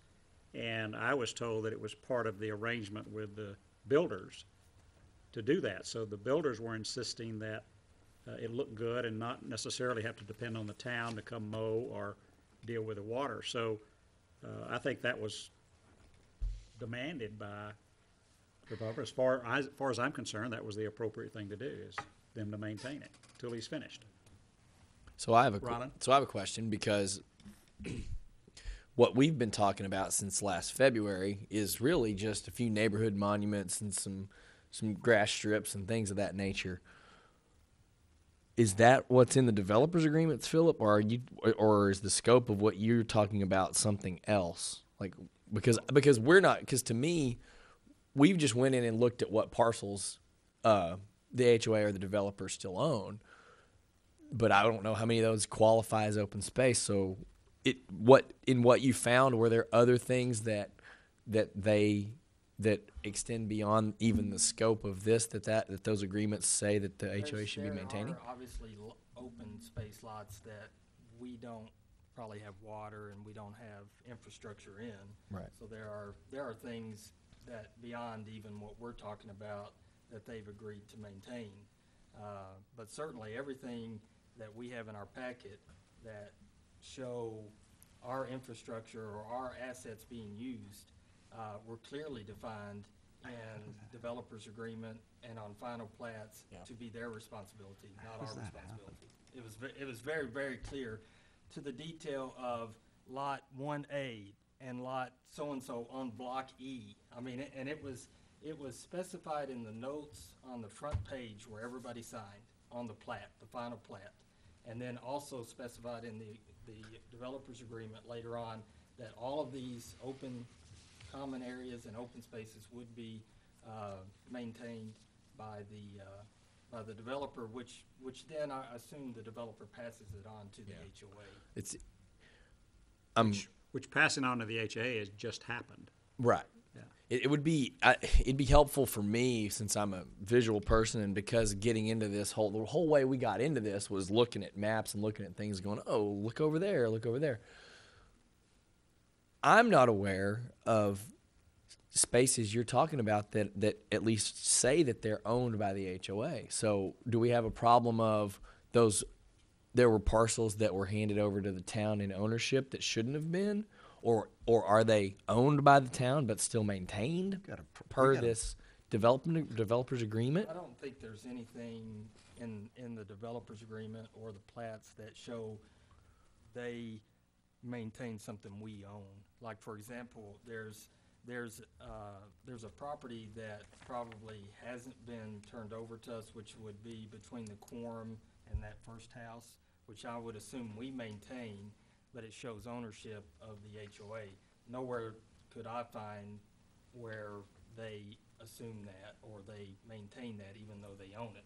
Now, you could argue that that's common space, and since they are the owner, in the appraisal district, that perhaps they should be maintaining it, but nothing in.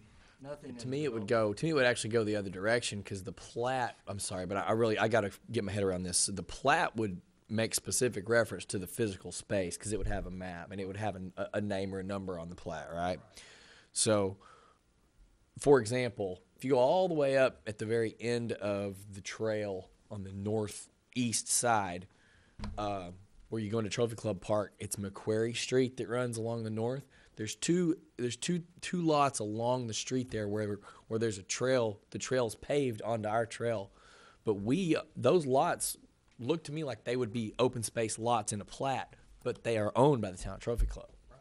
So that's another weird thing. I couldn't find where those were actually considered open space. Oh, okay. So we're probably squared on that. Ours, but Yeah. if you look at the map that the HOA provided, they claim that they maintain it. So I think there is a disconnect between what the HOA thinks that they maintain and what we maintain. So there is some discrepancy there between whoever did that map, and I don't know that we ever determined that. Garrett? I don't know what I want to say. So basically, we've had 12 developer agreements or development agreements, however you want to say it, that specifically state how this is supposed to be managed.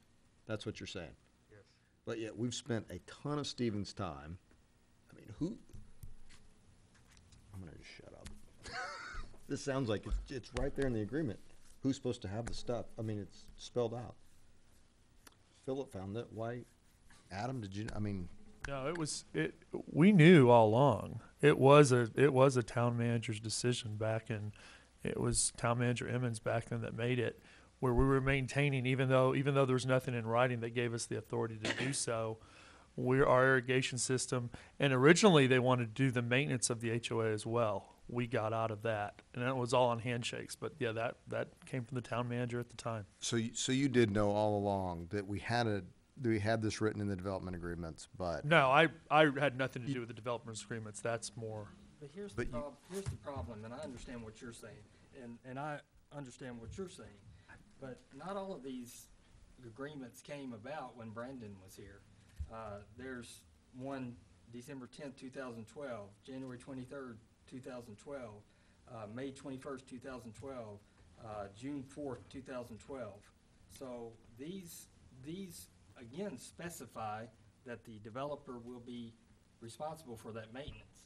So while I understand what you're saying, we're still councils are approving documents that directly conflict with what's actually happening out in the field. Well, the biggest issue, and they are maintaining the landscaping and mowing and things like that, but when the PID was created, they created one irrigation system, and that's the issue, and that's what we're trying to get away from here. They made one irrigation system that that it takes work to disconnect from. Now, they're mowing their property, they're maintaining the flower beds and the color on those properties, they're doing the edging and all of that stuff. It's the water and the irrigation because it's one system. And that was back from when the PID was first created. So what I guess the question for us is, what would it cost us, not the HOA, which is a total different subject, but for us to disconnect from them to then maintain our properties, which we should be doing ourselves. So what's that cost? I don't think that we've ever determined that cost. It's really just staff time, minimal equipment or minimal irrigation materials, but it's really just staff time. I think we could probably disconnect and cap off from their system in 2 weeks. Yeah. So I mean, to me, that's our responsibility. We need to do that, And it's unfortunate that nobody from the HOA showed up to even, work on some kind of agreement, work on some kind of plan, but it is what it is, and as the mayor would say.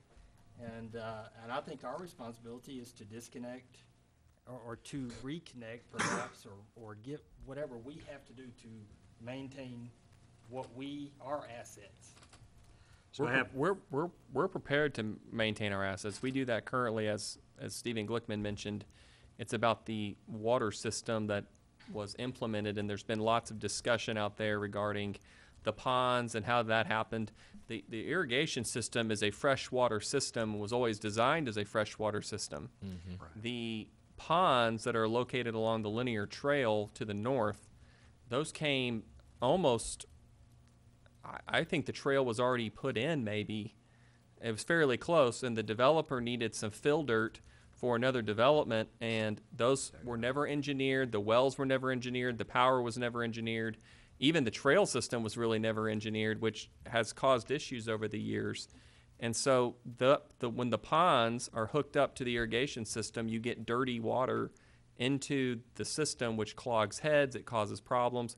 And then on top of that, because the wells were not engineered, they were poorly designed and poorly constructed, and therefore they go offline quite a bit. And then anytime that we've had rain over the past year, the wells have just gone away because of the flooding. So we switched to freshwater some time ago. And I think what we've been trying to do over the last almost year is try to work with the HOA to come up with a solution that they understand that we're not going to provide their neighborhood free water any longer. And how do we do that and do it as cooperatively as possible? And I think we've done a good job on our side of being. We try to be creative. We've tried to be polite about it, and I think we've just reached the point to where we need a decision and say, okay, guys, what do we want to do? In light of many of the untruths that have been stated, I'm not sure we should. I know that some of these, there's a couple of spots that's a few $100s a year for our cost, and I'm not sure that's the right thing to do. all right, so I have three people that want to talk, myself, Greg, and Rylan. We didn't agenda this to make a motion, but my recommendation is that we take the recommendation of staff, which is to disconnect and to continue to provide water only to the three small areas that seem to make sense to provide water because our area covers it. So, Greg and Rylan, make your comments, but also try to bring a consensus as to what you want staff to do, because we don't really have an agenda to say take action. A couple of things. One of Lamont's laws is get it in writing or you don't get it at all. I don't buy into handshake agreements at all. Is this the only HOA that has this issue? Because there are three others. Okay. We've been providing water to them since last August, and they keep delaying and delaying and delaying. This is a taxpayer expense, correct? Okay. Correct. And I think I attended a meeting where there was nothing but insults levied at you guys. And I was hoping they would come here tonight and maybe just a sliver of an apology. But I think their lack of caring goes to my point. I think we should disconnect completely.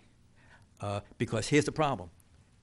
They'll see those 3 little strips or 5 little strips of land and say, hey, you're not doing it right. And they're complaining about us now. They'll just do it going forward. Just disconnect completely. Rylan? First, I wanted, Stephen Glickman made a point when he talked about how we approached this when this was brought up about could we disconnect? Yeah, we actually, way back in, when did Tim and Garrett and I met with a couple of the gentlemen that are on their HOA board 2-3 months ago to just kind of say, here's how we came about this. So we looked it up.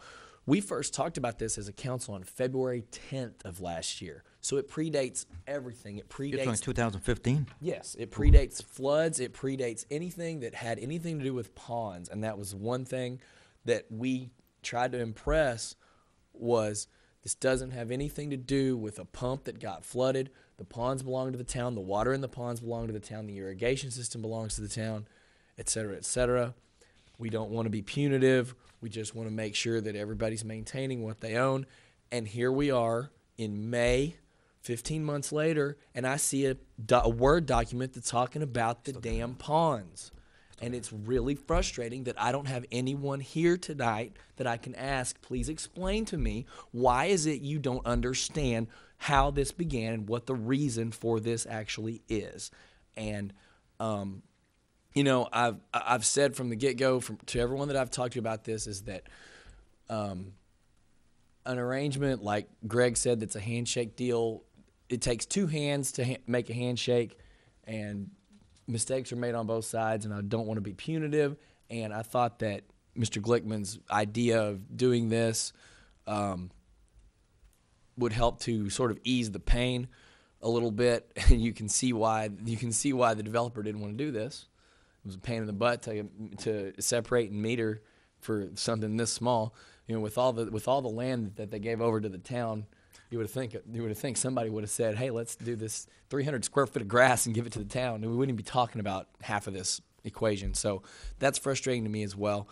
But anyway, I'm just very disappointed that we don't have anyone here to discuss this with. After anytime I talk to a resident, it seems like I'm met with frustration, and that no one's here to have the discussion, and this is the only venue that we're legally allowed to have the discussion as a body. So I'm incredibly frustrated by the lack of presence here tonight, and I don't know. I could go either way with how I want to go. Honestly, I'm going to have to hear more debate. Jim? I just want to say, based on everything that's been researched, based on what Stephen Glickman has told us, and going along with what Ryland just said, it was on the agenda. They could have been here if they had chose to have been here. They chose not to. It seems to speak loudly about their concern about this issue, and I fully support Mayor Pro Tem Lamont's suggestion that we just sever town irrigation system from the HOA irrigation system 100%. I just got one more thing. Adam, they were heavily criticized us that it was our fault. They said we evicted them from water services, and they had to bring in a water truck to the tune of $30,000. I think we had a conversation. Just want to expound upon that. We never understood why that occurred. We switched over immediately. What was our downtime, Tony, to fresh water? From the pond to the fresh water, as far as switching over to fresh water to the HOA? 30 days? 30 days. It was 30 days we were down. But they never communicated anything about assistance or whatever, and we switched them over. Yeah, it was 3 to 4 weeks, and we switched their entire system over to fresh water, and we've been carrying the load of that ever since. All right, so I'm going to try to get us to come to a finality on this item. I'm tired of discussing it for months. Let's just make a decision and move on. To me, it makes no difference about the handshake deal. It makes no difference about ponds. It is where we are today that makes a difference to me. So let's make a decision, to me, on the reality of where we are today. So, Philip, you had your hand up. I don't know, and Garrett had his hand up. Yeah, I agree with Ryland on this. We got into this way back and had nothing to do with the Highlands. We just found out about it because we stumbled upon other areas in town. We don't extend this kind of service to the Lakes HOA, to Hogan's Glen HOA, no HOA. And so I think that the best agreement that we can make is total separation. I think it makes it clearly defined. You're not going to come back 6 years from now and say, oh, well, we're only charging you $100. We should have been charging you $600. And I just think that it's in the best interest of both entities that it just be totally separate. All right, Garrett, you had your hand up. I'll just say I agree 100% with what Philip just said, and I think that's what Mayor Pro Tem is advocating. And I think the only other thing is I agree. the target date. I would set it for July 1st for disconnect. That would be mine. I'm not sure our staff can do that by that date. Let's not set something unrealistic. No, but let's ask.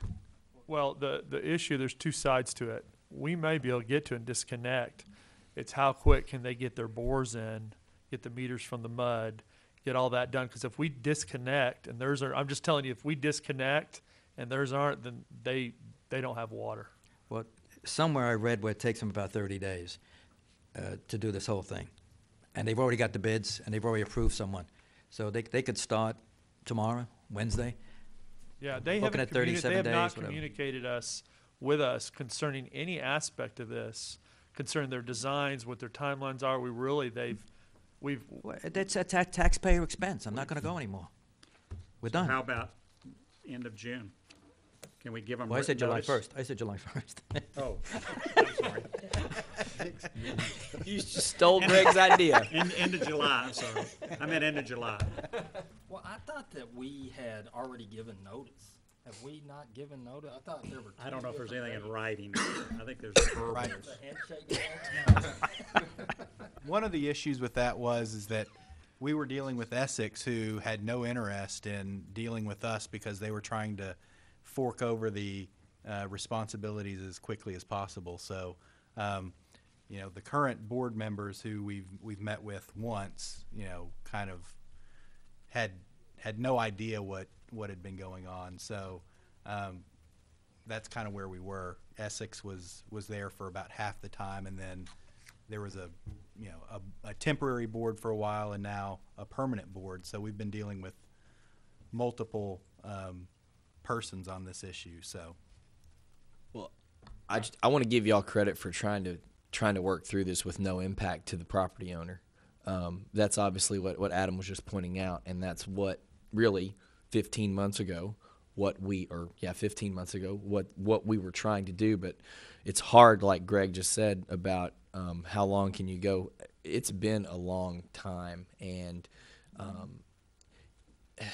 that's why the people who own property maintain the property they own, Well, even if it's an uncomfortable all right, divorce. So it seems like there is consensus that we separate totally. That would be one aspect. Do I have anybody object to that? All right, I see nobody object to that. And that we do it by the end of June. Is that reasonable to everybody? That gives them a little over a month to accomplish the task. We'll give them notification in writing. Nobody object to that? All right. You understand that? Yes, sir. Well, All right. a hard date would be the June 30th or July 1st, rather than just end of June. They'll just, Well, the end of June is the end of June. well, that could be June 27th. No. It's not because the June end. had 27 days. We're really having this conversation. End of, approximately. No, it's the end of June. Okay. Maybe your June has different days. And before we move off of this, sorry, Nick, but Go ahead. Philip, could you send that plat, those developer agreements that you found, or I'd just like to see those because I'm a nerd and I like to look at that stuff. I got them all in PDF, ready for you to. Okay, appreciate it. I mean, And is there? could actually put them out on Yeah, put them on council Google Drive. or Drive, something, and then yeah. they're available. I don't have the signed developers agreement. I just have what was in The packet. but very, very rarely was anything changed. All right. Anything else on item number 8? All right. Moving on to item 10, consider and take appropriate action regarding the capital improvements project. Staff, is that Stephen going to make us a presentation? Yes. Mayor and council, we apologize for sending this presentation a little late this afternoon, but Stephen and I were working on it really up until this afternoon because we got some numbers from TNP, and so that kind of changes the way we think we can fund some things. And there's some other items that we can discuss later in executive session, and that also has an impact on this potentially. And we'll be looking for some feedback as well as some direction, but I think you're going to find that over the next 3, 4, 5 years, we've got a lot going on and lots of potential projects. Council, may I be excused a moment?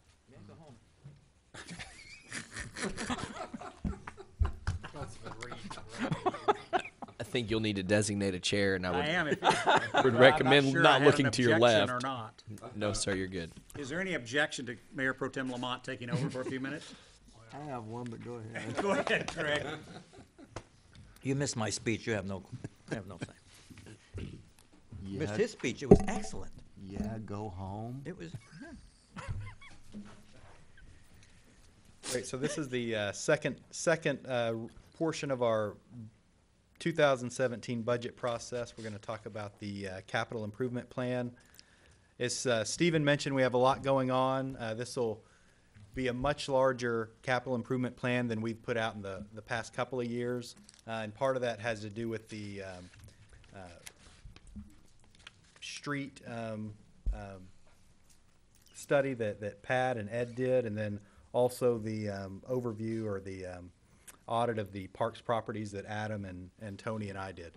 So what I put here at the front is basically the snapshot of our debt model, which if you go by what we just issued our debt for, which was $1 million, is $63,000 per year of debt service. So if you look there, 2018, we have about $417,000 available. And then, if you look at, you divide that by 63,000, and then that gets you about what we could issue for that year. And then going forward, you see we have a substantial amount dropping off in 2022, but then also coupled with the growth, there would be additional potential issuances within that time frame. So as I spoke about the comprehensive reviews that we did this year, we reviewed each existing park or facility, all undeveloped town-owned property and all streets. And Pat and Ed looked at every town street, and they took into account a street study that TNP did back in 1996, and then also coupled that with their observations. And then Adam, Tony Jaramillo, and I looked at all developed town parks, trails, open space, and parkland dedication. We've looked at the following funding options: sports associations, use of operating funds, capital replacement funds, grants, and then lastly, we look at CO and GO bond proceeds. So this is going to lay out kind of what we have available for debt issuances over the next 5 years. The 2016 bond package included just over $2 million for street projects. And then what we would propose in 2017 would be a bond package, again, of $9.8 million, which would keep us under the bank qualification. $8 million of that would be for a parking complex at Trophywood, which would be supported by the hotel occupancy tax and TERS number 1, and then $1.8 million for street improvements. And then we would come back in 2018 with a $4.5 million bond package for street improvements. And then in 2020, a $5 million bond package for street improvements. So anticipated completed projects, these are current, yes. I'm sorry. Can I ask a question? Can you go back a slide real quick? The proposed bond package of the actually, where is it at? The $8 million for the parking complex on Trophywood. How much hotel occupancy tax annually does that $8 million equate to? Do you understand what I'm saying? Much more than we get right now. So I understand it's more than we get right now, but right, what is that number? It would be about, if we were estimating conservatively, it would be about $560,000 in debt service a year. 560 would cover about $8 million. Right, and currently the hotel occupancy tax this year should generate $270,000, maybe a little more if we get the Homewood Suites or Holiday Inn online, and then looking forward, if those generate something similar to what the Hampton Inn generates, then maybe it could cover the entire portion, but it wouldn't be able to do that today or next year or something like that. Okay, and I'm sure we'll go into that deeper later right. on, but I'm sorry, this is a question I had. So about 5.5, something right. like that. Okay, thank you. Anticipated completed projects, these are projects that are, we anticipate being complete before the fiscal year 2017 budget begins, and that's Timberline Court, Pin Oak Court, and then the Lakeview soccer field improvements.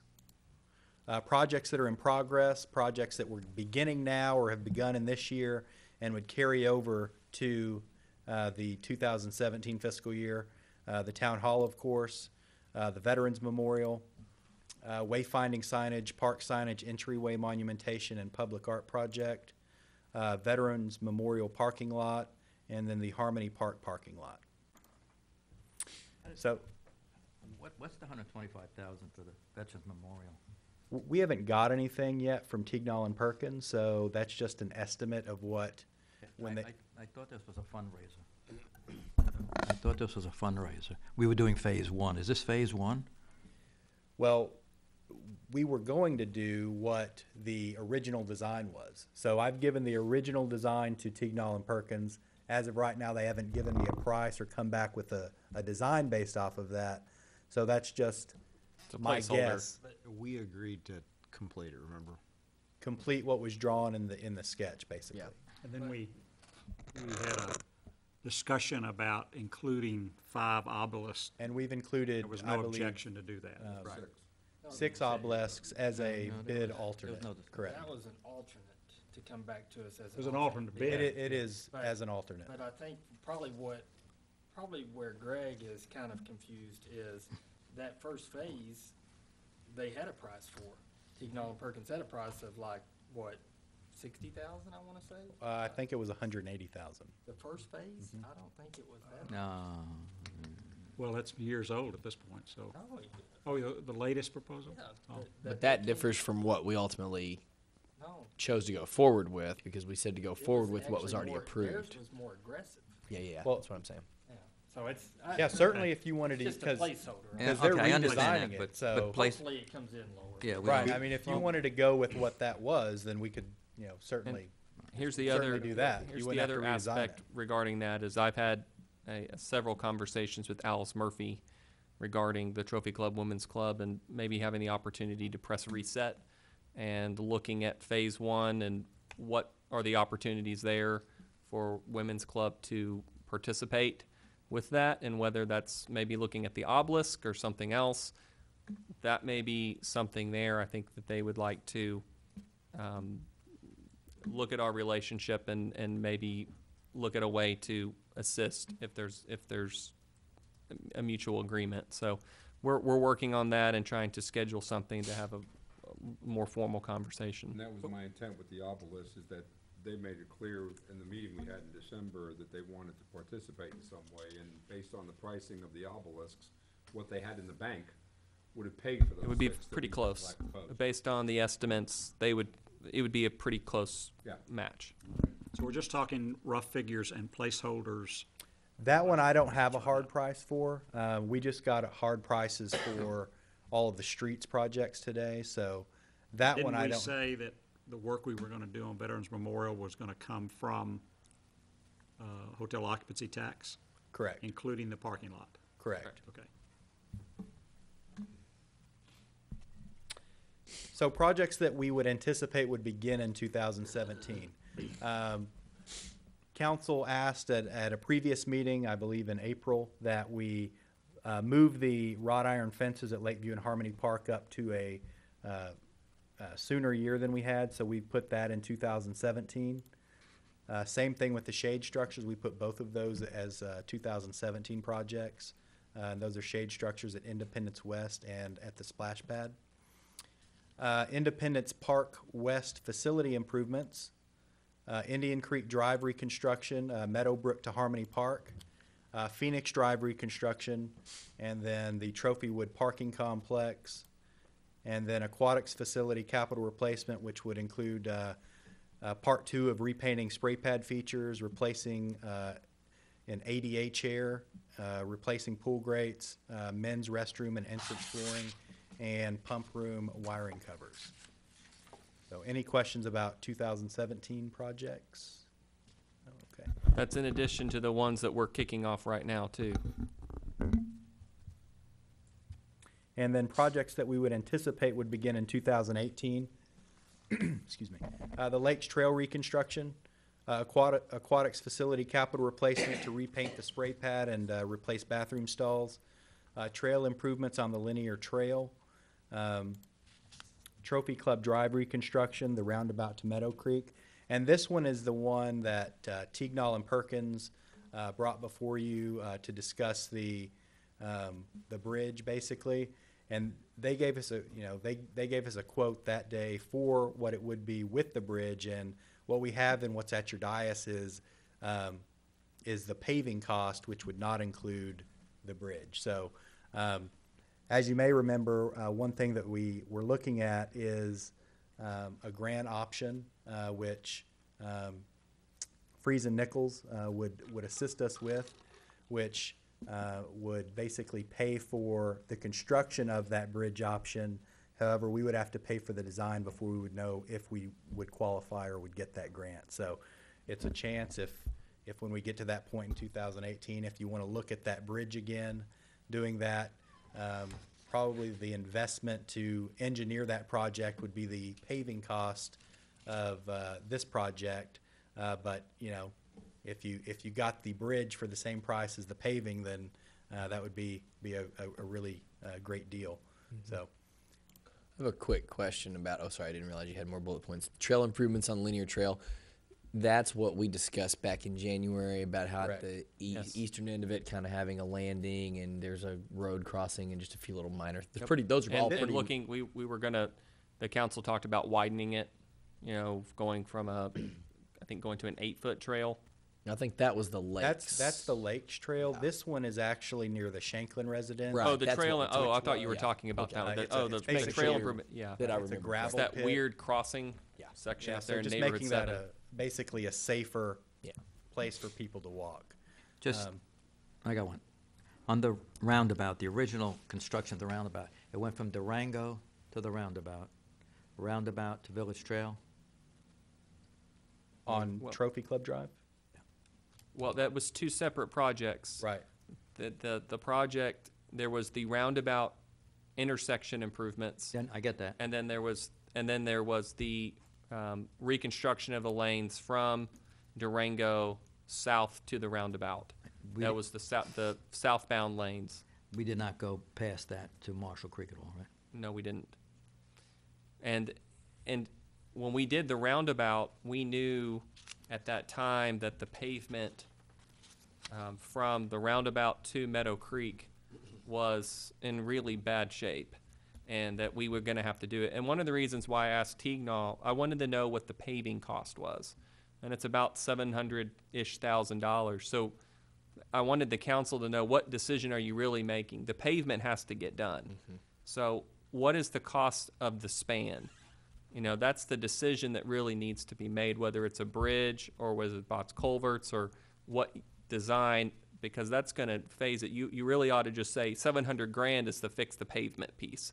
The rest of that is really looking at what type of bridge structure do you want in town.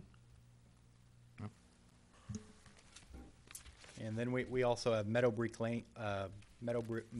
Lane reconstruction, Creekmere Drive reconstruction, and then Sundance Court reconstruction. So we have reconstruction of a major thoroughfare and then 3 neighborhood streets in there. I have a question on this. This may be for Pat. I don't actually agree, and I probably should not say this in the microphone, but I don't actually agree with Creekmere. And it's not because I don't think that I drove down Creekmere today, and I would agree that about a third of it, maybe a half, needs replaced. Mm-hmm. Are we better off when we just look at a street? We look at the whole street, replacing the whole street. Could we not get more bang for our buck doing maybe seam to seam of where it's really bad? I know where you're saying it's bad. It's on that curve, kind of as you're coming down Indian Creek, the first left you take onto Creekmere. That may be one we need to look at again. We do consider those. That's where the C streets start out, and we want to be real strategic about those C streets, doing panel replacement to keep them from getting into the D street for as long as we can. Right. But now, one of the problems that we come into, and I'm not sure Creekmere falls into this, but if we're going to redo the street and we're going to start redoing the drainage, sometimes it does make more sense to go ahead and finish it out. Right. And it might be that portion you're talking about. I think I know what you're talking about. Well, It's probably more like a C, but we've got to do the drainage anyway, the drainage piece. So Okay. it makes sense to just go ahead and, the 'Cause it's- drainage and the it's- utilities. It's a long street, and so I'm sure it's gonna cost a lot of money. But only, it would be very similar to my street.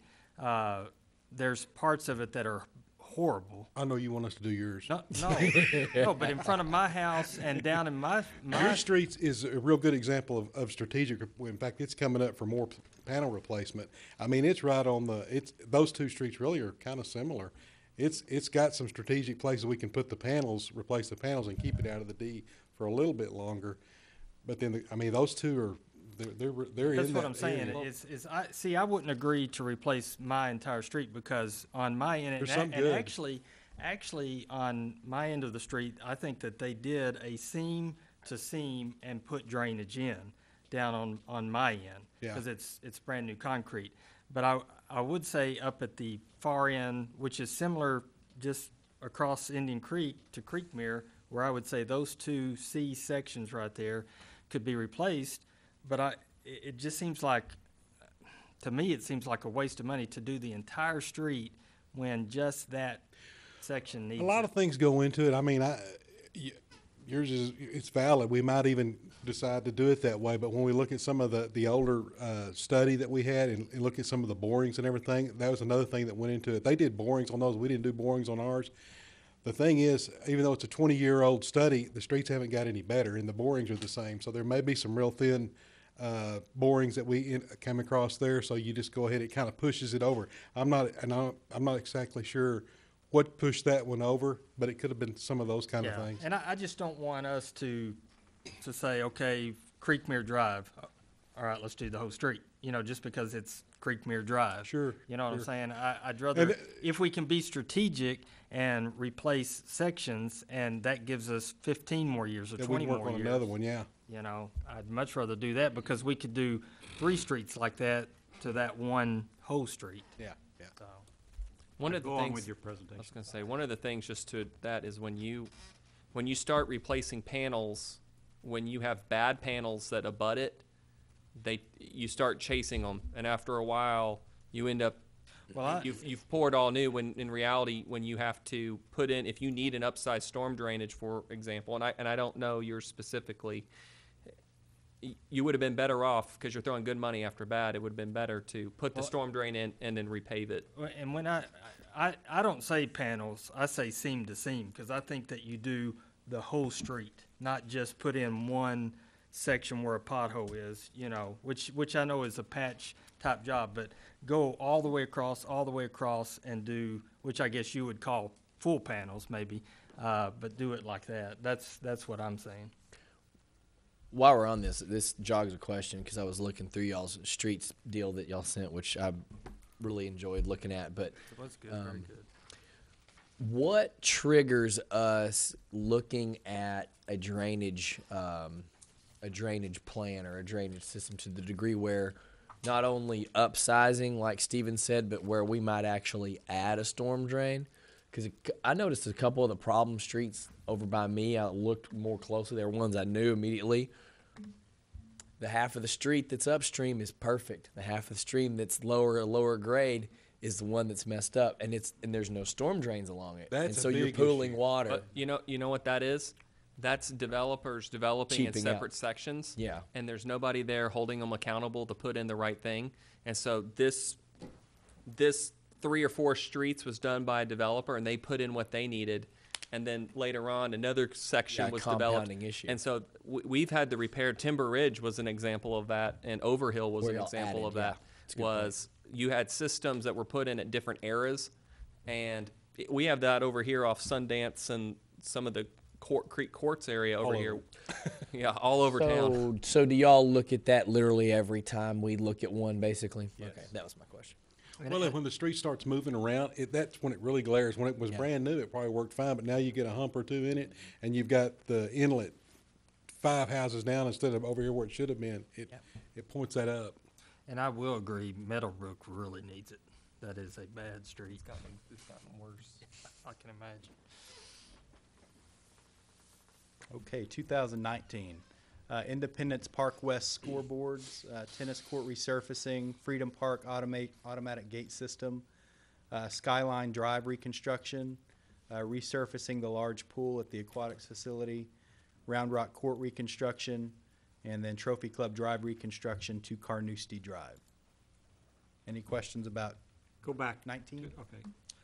Why oh, I'm sorry, Nick, did you? I just wanted to see that. Why the delay? I don't understand the scoreboards. That to me should be immediate and do a capital improvement project. I don't know why this has been so difficult to get accomplished. And I put it on there.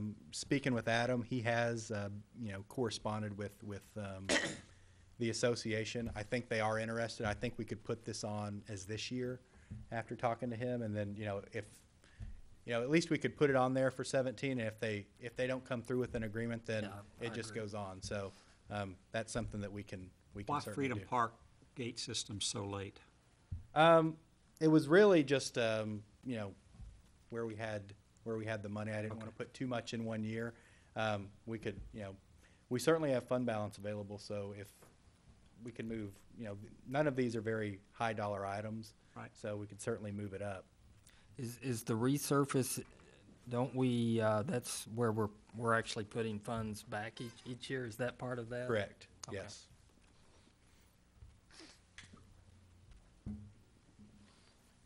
Term limit's a bad thing. You wouldn't know that if you were brand new. And then 2020 trail entrance from Trophy Club Park. This is the entrance to the town linear trail system from Trophy Club Park.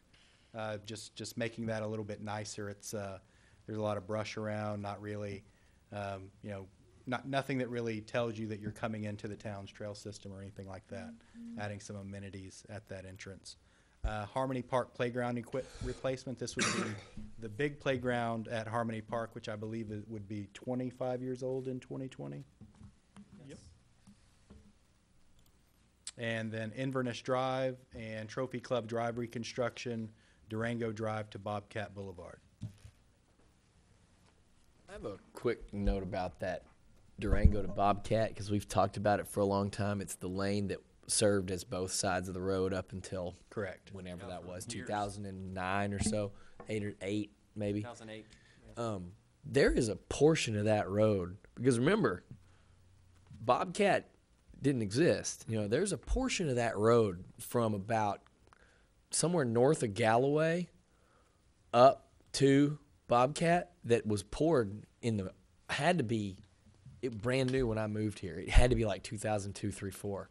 So we may be able to, because if you go look at aerial photos, the road only goes up halfway through the Meadow Ridge subdivision in 2001, and then you jump to 2004 and it goes all the way up to where it bent down by that what used to be that drainage swale there that now is Indy East. So we might be able to really. That just hit me the other day that we've always talked about it in these terms, but then I saw that map and we might be able to really reduce that the scope of that project. And then moving on to 2021, Trophy Lake Drive, Village Trail to State Highway 114. And that's the only project that we have in there currently for 2021. So that takes us through the entire 5-year window. And then, again, another look at the debt model so you can see kind of what you'll have available to spend on these projects. And then just any decisions or changes that council would like to make. We can move the scoreboards up to this year if we want to move. If we want to move the automatic gate system up, we can move that to this year or 2018. So could you go back to maybe slide 3? I'll have to wait till you get there to see.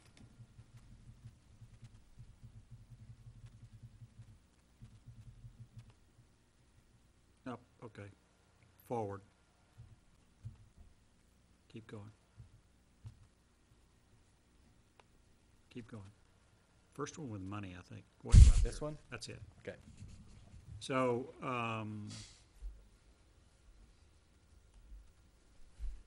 the 9.8 million, you're saying 8 million for parking complex at Trophy Wood. Correct. So one of the things I noticed when I was doing my State of the Town draft was how each year we kept putting in capital projects, portions of projects, because they either, engineering was in one year, it didn't get finished in one year, so it kept getting funded. Correct. I would say when we get more refined in this, let's try to not say we want 8 million for parking when you realize that you hadn't even designed it. And from design to construction is probably gonna cross a year. Right. Which gives us some flexibility of other projects.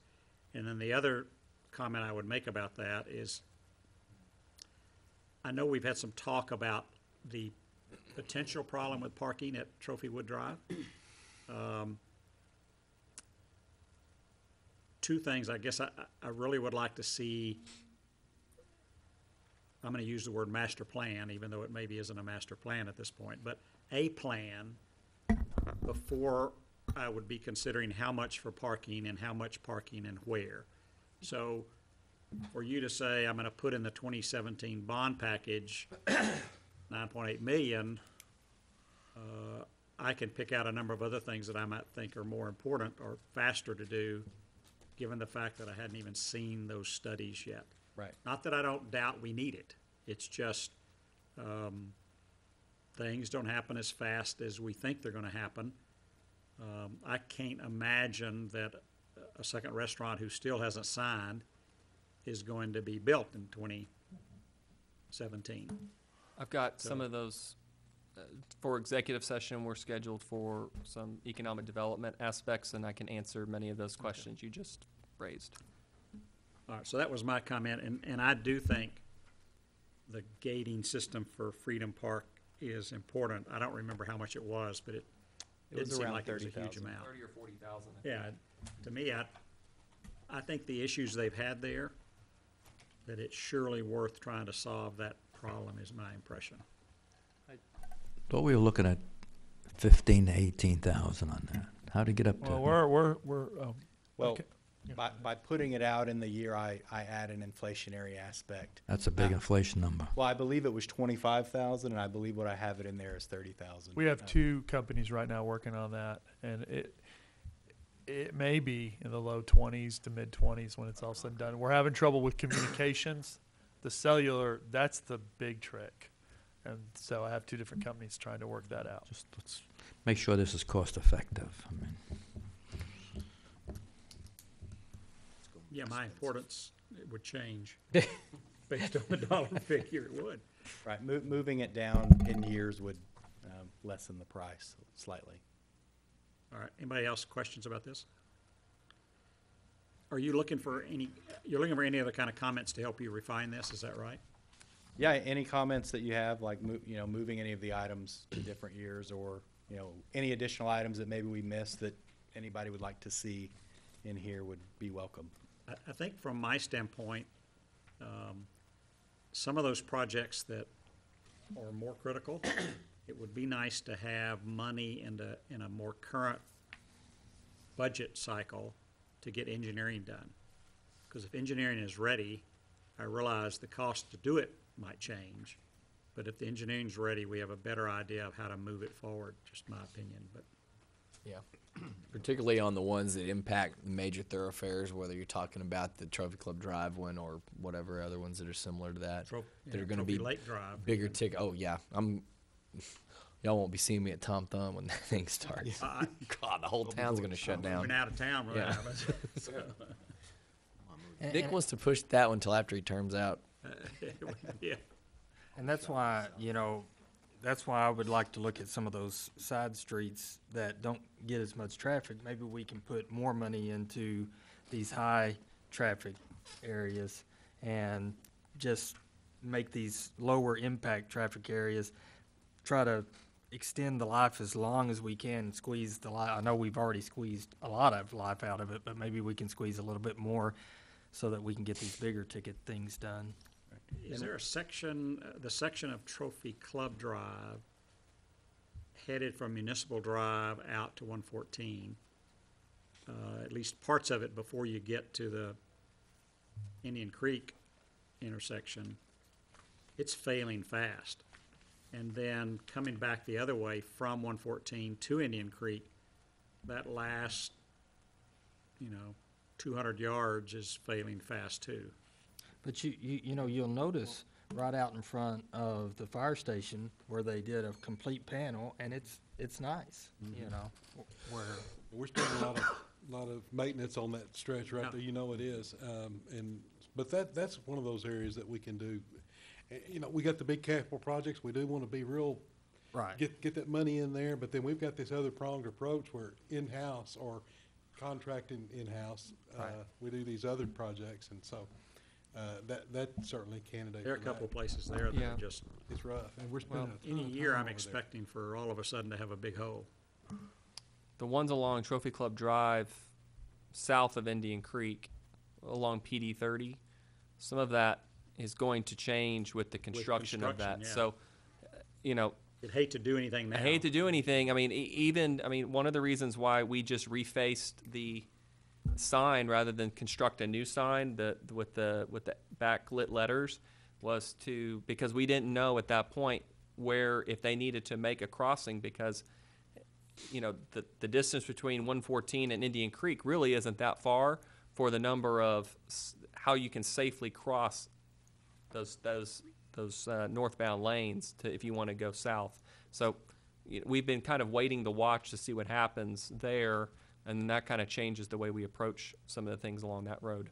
And I think that goes to my point that I would much rather spend money on those main roads because they get heavy use, heavy traffic, and if we can squeeze more out of the peripheral roads, then I think that's better for us. Any other questions, anybody? All right, thank you.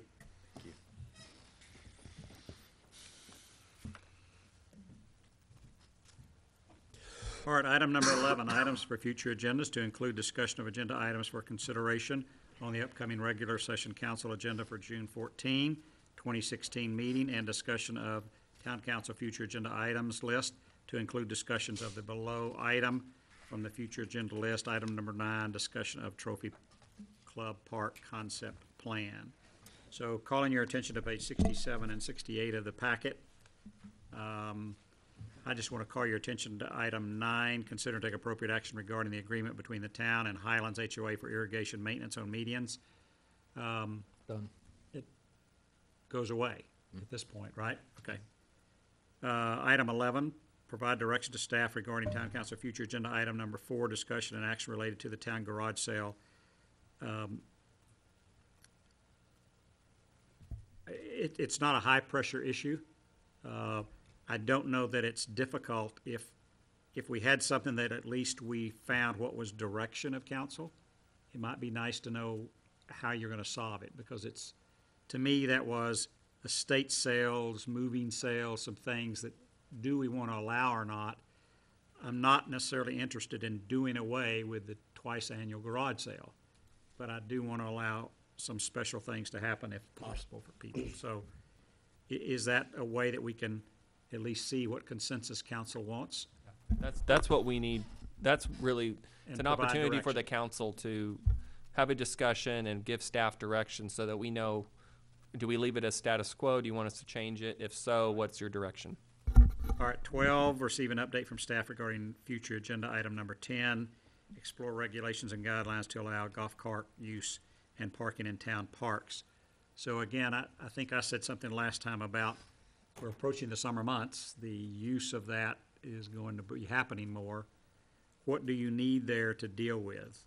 Is that direction from council, or what do we need to do to accomplish that task? I think that Adam has requested a meeting with the sports subcommittee to kind of look at some of those spots where potentially those could go, which might help staff, Okay, so as far as that item, there's no use The putting it on the ordinance, 14th agenda. You're not going to get it done by the 14th. No. Right? Is that agreeable? Okay.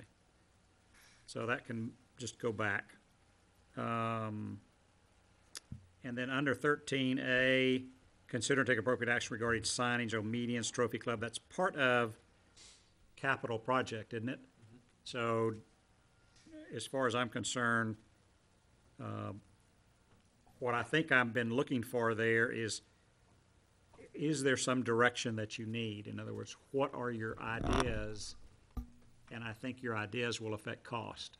Yes. Well, we did an RFQ, and we're in the process of working with the company that we've selected to assist with that planning process and design process for entryway monumentation, wayfinding signage, where we look at locations, we look at materials, we look at cost, and then we develop that plan, bring it to you, and then we work on an implementation and phasing aspect. So we're well on top of that.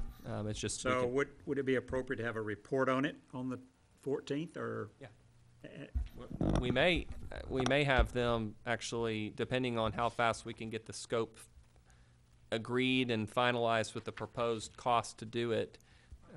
We may have them present to give you a presentation about their firm. Okay. All right, so that's my comments. Anybody else have things on the June 14th agenda that you wanted to discuss? All right, then moving to page 69 and 70. Item 1, I just highlighted it because it was on the other agenda. And the only other item I would bring up is item 11, which was added by Councilmember Rowe, detailed review of nuisance ordinance. Is the chief working on that, or is that in development? Yes. All right. Okay. All right, anybody else have something they want to add or something they want to question about future agenda? No, I do want to make a general comment. I don't know how we can get some of these. I like what you were doing tonight as far as can we get this on the agenda? Can we do this? Can we do that? When I was doing some of this, trying to look at some of this Highland stuff, there was an item placed on future agenda by J.D. Stotts in 2010 that basically he wanted to know the financial impact of bringing the amenity lakes, of the developer turning over the amenity lakes to the town. It's set on future agenda until early 2012, and then it just miraculously disappeared. There was nobody took it off, nothing in the minutes. And so I don't know how we can prioritize some of this to get some of those older ones, moved off. I just hate to, I think that's been something that we really didn't like when we first got elected, that all of those things had been on there for years and years and years. And so, I don't know, maybe something to think about. That's what I'm trying to do is go back to them. When we put these, I don't know that I seldom, maybe never ask the question, does anybody object of adding that to the future agenda list? In one sense, if somebody said, I want to add A, and everybody said, I could care less about that, I don't want it on the agenda, then maybe it doesn't go if there was some way that people expressed, do you want it there or not? And maybe it's nice to say, yeah, okay with me, you hadn't really thought through it. So I think the purpose of us going through it every meeting is, okay, what do you want to do? What's important to you to move it forward? And some of it takes staff, and I think some of these will disappear fairly quickly. Like golf cart use is number 10. So there's some duplications of things that all of a sudden show up on our agenda because of the way you designed this. Was, okay, when the bullet comes back to be considered, let's put it on that next agenda unless no. And we make a decision about it. So if you don't want,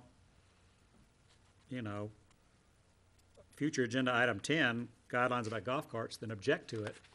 And guess what? It could remove it if you're not willing to talk about it. So that's kind of the idea. All right, anybody else? The only item I wrote down, which I think we may have some discussion about later, was as we've been going through the interview process of boards and commissions, one of the things that I found lacking was what is really the definition of duties of the Building Standards Commission. And so I'm sitting there going, we've taken applications and we're talking about appointing, and everyone we've interviewed says, well, what am I supposed to do? and I kind of fly by the seat of the pants in what you're supposed to do. So somehow I'd like to see us, if staff could go find what building standards commissions do in other towns and bring that back for discussion so that we could identify it. I think I'm And gonna we talk did, about that. Is that we not- did talk about it, but it was probably 18 months ago Yeah, a long almost. time ago. So Is that not on the webpage because that actually is on there. It may say exactly what they do. I can't can pull clear it up up the a little bit. webpage. Thank you, Pat. It's specifically for questions with the building official. If I make a decision that they disagree with, it gives us a place besides council for them to come and An appeal? an appeal. They're an appeal board for that. They're also, and we really haven't had anything, and the building code actually points to that board for those kind of decisions. That's the big thing that they do. The reason we brought it up is, and the reason we need it going forward, that this board is never gonna meet very often. I mean, if they do, your building official's not doing things right. I mean, you bring them to that level to get an appeal because you know that there's an impasse there. So as you're going forward and we have properties that are deteriorating that we need to get condemned, and I know, that's way out there, but we have a few that could get there. That's exactly why this board was brought forth, because we had some property that we needed to do that with. And so we knew that they were gonna need an appeal for it, and legally that's the place for it to get appealed. And Well, I'll we go wanna look at the keep that website board, and see even what- if something else, if we get that one resolved or get one resolved, it could come forward again, so you want that board in place. Okay, thank you, Pat. All right.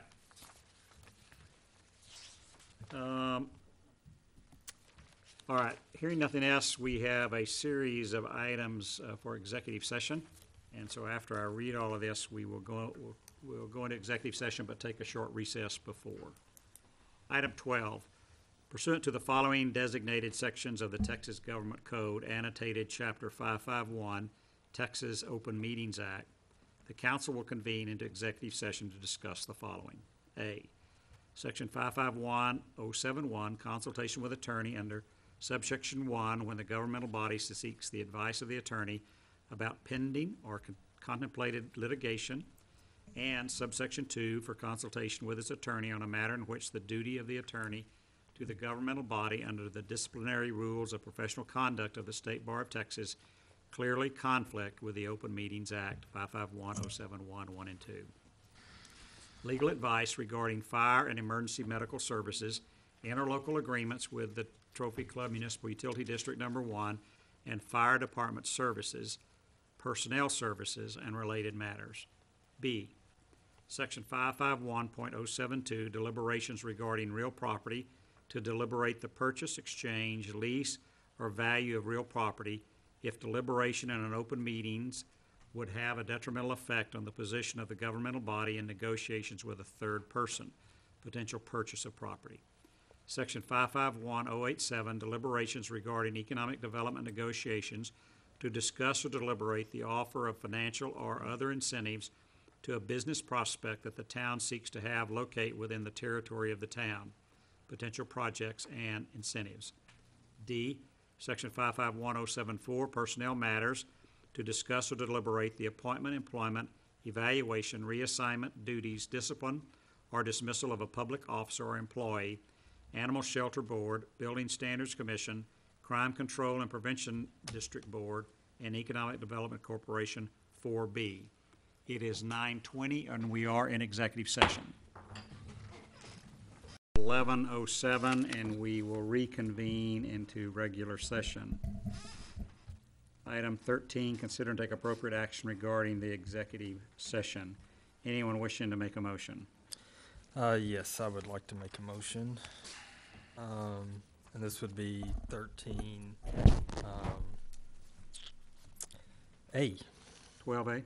or, yeah, 12A.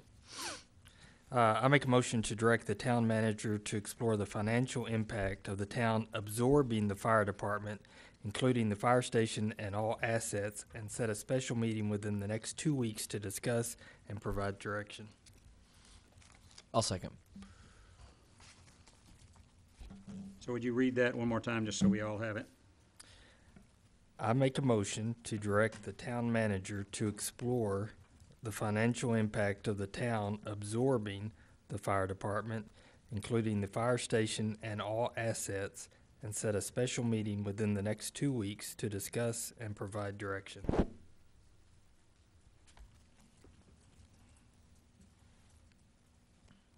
So what do you mean by assets? What are you thinking?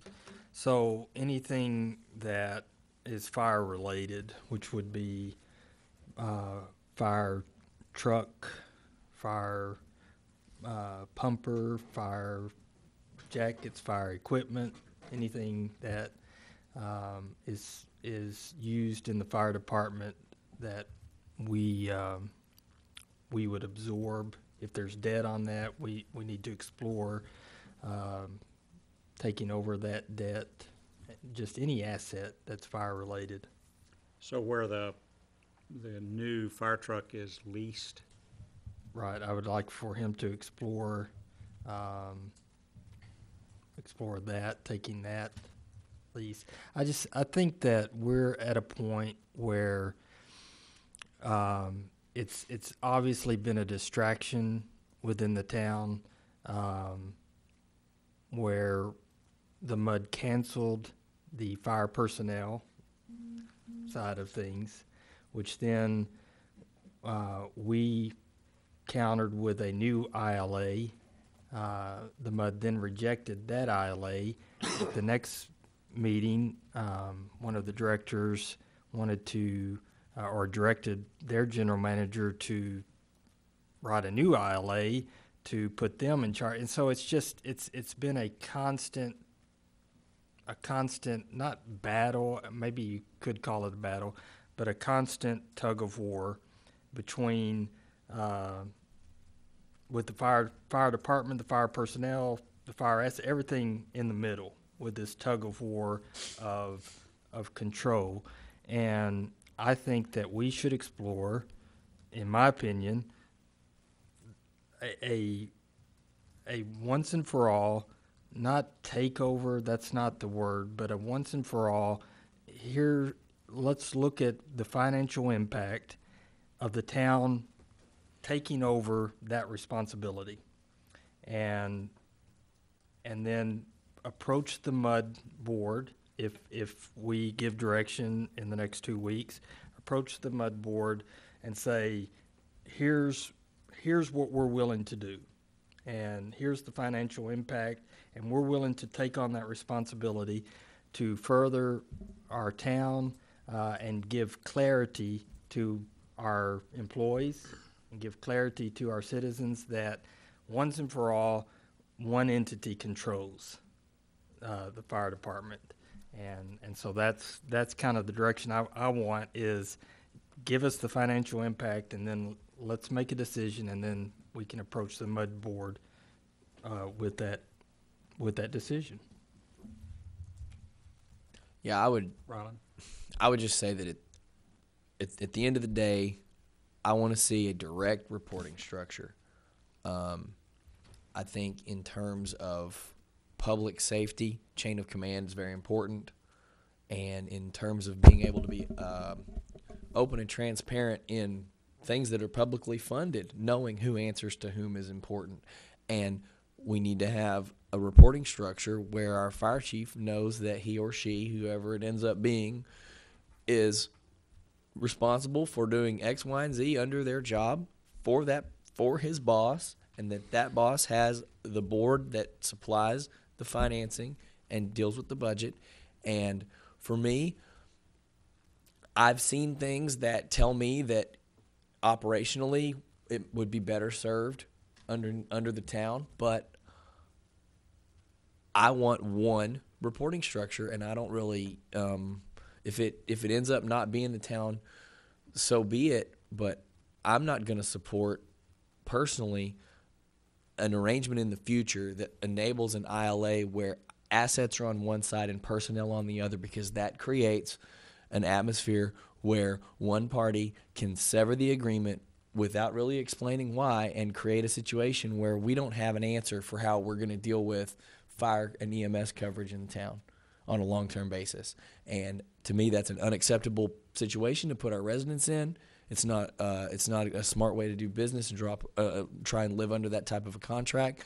So one way or another, for me, I want to end up with someone who collects taxes and apportions those funds to a fire department being in control and not having some kind of intertwinement of resources so that there's two parties in control. Greg? I would just say that we should take on the debt as currently on the books. The taxpayers of Trophy Club should not pay any upcharge or fair market value as perceived for assets that they already own. Garrett? My thoughts on this are mud boards will come and mud boards will go, and councils will come and councils will go. That I know for sure. And at the end of the day, kind of like what Ryland said, I believe that it's in the best interest of the citizens of this town to have fire, and I'll even go as far, I don't need to muddy the waters, but fire, EMS, all that reporting to one entity. And so whether that's the MUD that winds up doing it or the city that winds up doing it, it needs to be under one. I'm not interested in a fight. I'm not interested in struggling back and forth because I think it's difficult to say that one person can manage it better than another if we're looking at an individual person, because it's entities that will manage it. You can say so-and-so is not fit to be the manager. This person shouldn't be the manager. At the end of the day, we just need to decide what entity is going to control it and let that entity have it and let them be responsible for it. I don't want to argue and fight over it. I'd be more than happy if the numbers come out right for the town to have it. If it goes another way and the MUD feels like that they aren't impacted in a negative way and they can manage it, that's fine as well. So I'm relatively neutral on the idea of who manages it. I'm not neutral on the fact that it needs to be under one roof. I think there's been panel after panel that has said that. I think we've said that. And I believe that the MUD says that too. I just think there's a philosophical difference of who should have it. And at this point, I'm just coming down on the side of the ease, and so the people in the town don't have to listen to us argue about it anymore. That's all. Jim? I'd just like to also add that for the benefit of the people that are watching this meeting, that we're simply trying to find the best solution to issues that if you've been to a MUD meeting, you've been to our meetings, you've seen an ILA was summarily terminated without any prior discussion, and it's raised issues and questions that really shouldn't exist. And so if we can find a way to prevent any more divergence from occurring and one group going in one direction and one group going in another and not delivering the highest level of service to the citizens of Trophy Club, then that's what we need to do.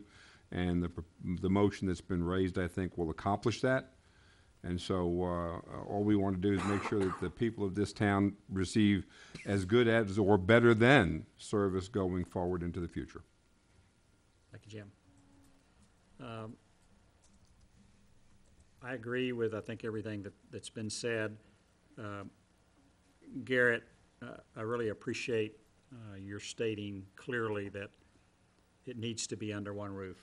I think we agree to that. I think the MUD agrees to that based on all the studies. It is, it's time for us to figure out how to do it. I guess, Philip, in your direction to the 2 weeks special meeting, I think what you're asking for is some financial data for how that affects us to buy it or to acquire it if we're going to do that. And that would you see that the results of that is to be able to give direction for the next step if there was a next step? Yeah, the reason I say 2 weeks is because I don't think that there's a real there's a feeling amongst citizens that we just can't get it together between the two bodies. Mm-hmm. And this is a motion to push us in that direction to say, okay, here's the financial impact, here's our decision, and here's the direction that we feel we should go. And we're gonna come back within the next 2 weeks, and we're gonna make that clear. And as a body, we're gonna here's our financial impact, here's the direction we're gonna give to move forward. And so I don't think that this is something we wanna extend, well, let's do it the next meeting. Let's wait till July. We can't do that. We have a cancellation on the table, and we have a motion that is on the table to go in a completely different direction than the outlay that we presented. And so either we wait and, well, let's see what they're gonna do, and then let's see what they're gonna do. I think that we, as a council, should come together within the next 2 weeks and provide direction. This is our decision, and this is the direction that we're going. Right. So 2 weeks and 1 day would be the 7th of June, is that right? Yes. Our normal next meeting would be 14th. June 14th, which is still prior to their next meeting. Do we really need a special meeting? Can we hash that out at 3, it's just an extra week? The town will continue the move, but I will move on, but I will be on vacation on the 14th, so it doesn't bother me. It's just a matter of what do you guys want to do? I think having it a specific topic that we're gonna just try to address. Yeah. I mean, that topic. the mayor pro tem is well within his rights to amend the motion, but that was my motion. That's fine, no, I'll go with consensus. So does anybody have a problem with the 7th at this point? I have no idea. No? Okay. All right, so Holly, if you'll send out something tomorrow, just confirming everybody's okay with the 7th and check on availability of room, then we'll look for that date. And then let's, if everybody's okay with date, then let's begin to try to at least let the people know, because that's an abnormal meeting date for us. All right, any other discussion? All in favor of the motion, show your hands. All opposed, same sign. It is unanimous. All right, any other business in reference to executive session? Yeah, I'll make a motion. This would pertain to item C regarding economic development negotiations. I'll make a motion to direct the town manager to develop a parking plan for the Trophy Wood District contingent upon the signing of an agreement between Old Town Development and the restaurant developer. Do you have a second? Second. So I have a motion and a second. Motion by Ryland Rowe, seconded by Garrett Reed, directing the town manager. Any discussion? I'll just add a little bit of discussion to this. If you can focus on that area in front of City Hall, I think we talked about it being a little bit of green space, a little bit of parking, something that's friendly to the community and looks presentable. And then a temporary solution that gives us the ability to expand and contract. I'd like to see something like that. Okay, you can do that. Anybody else comments about that? I think we have talked in the past about the fact that we felt like it was somewhat underparked and we had some restrictions of the streets were there before anything happened. There's at least talk about trying to attract a really quality place on a site there. And obviously parking is going to become an issue in that area if we don't solve that problem somehow. And I think I'm going to vote for this. I think a vote in the affirmative demonstrates to not only OTD but the developer that we're serious about, making this work. All right, any other discussion? Okay, none, we'll call for the vote. All in favor, show your hands. All opposed, same sign. It is unanimous. Any other executive session items, council? All right, hearing none, I would entertain a motion to adjourn. Motion to adjourn? Second. So I have a motion by Perro, a second by Reed. All in favor, show your hands. It is unanimous. We are adjourned at 11:24. Thank you, council.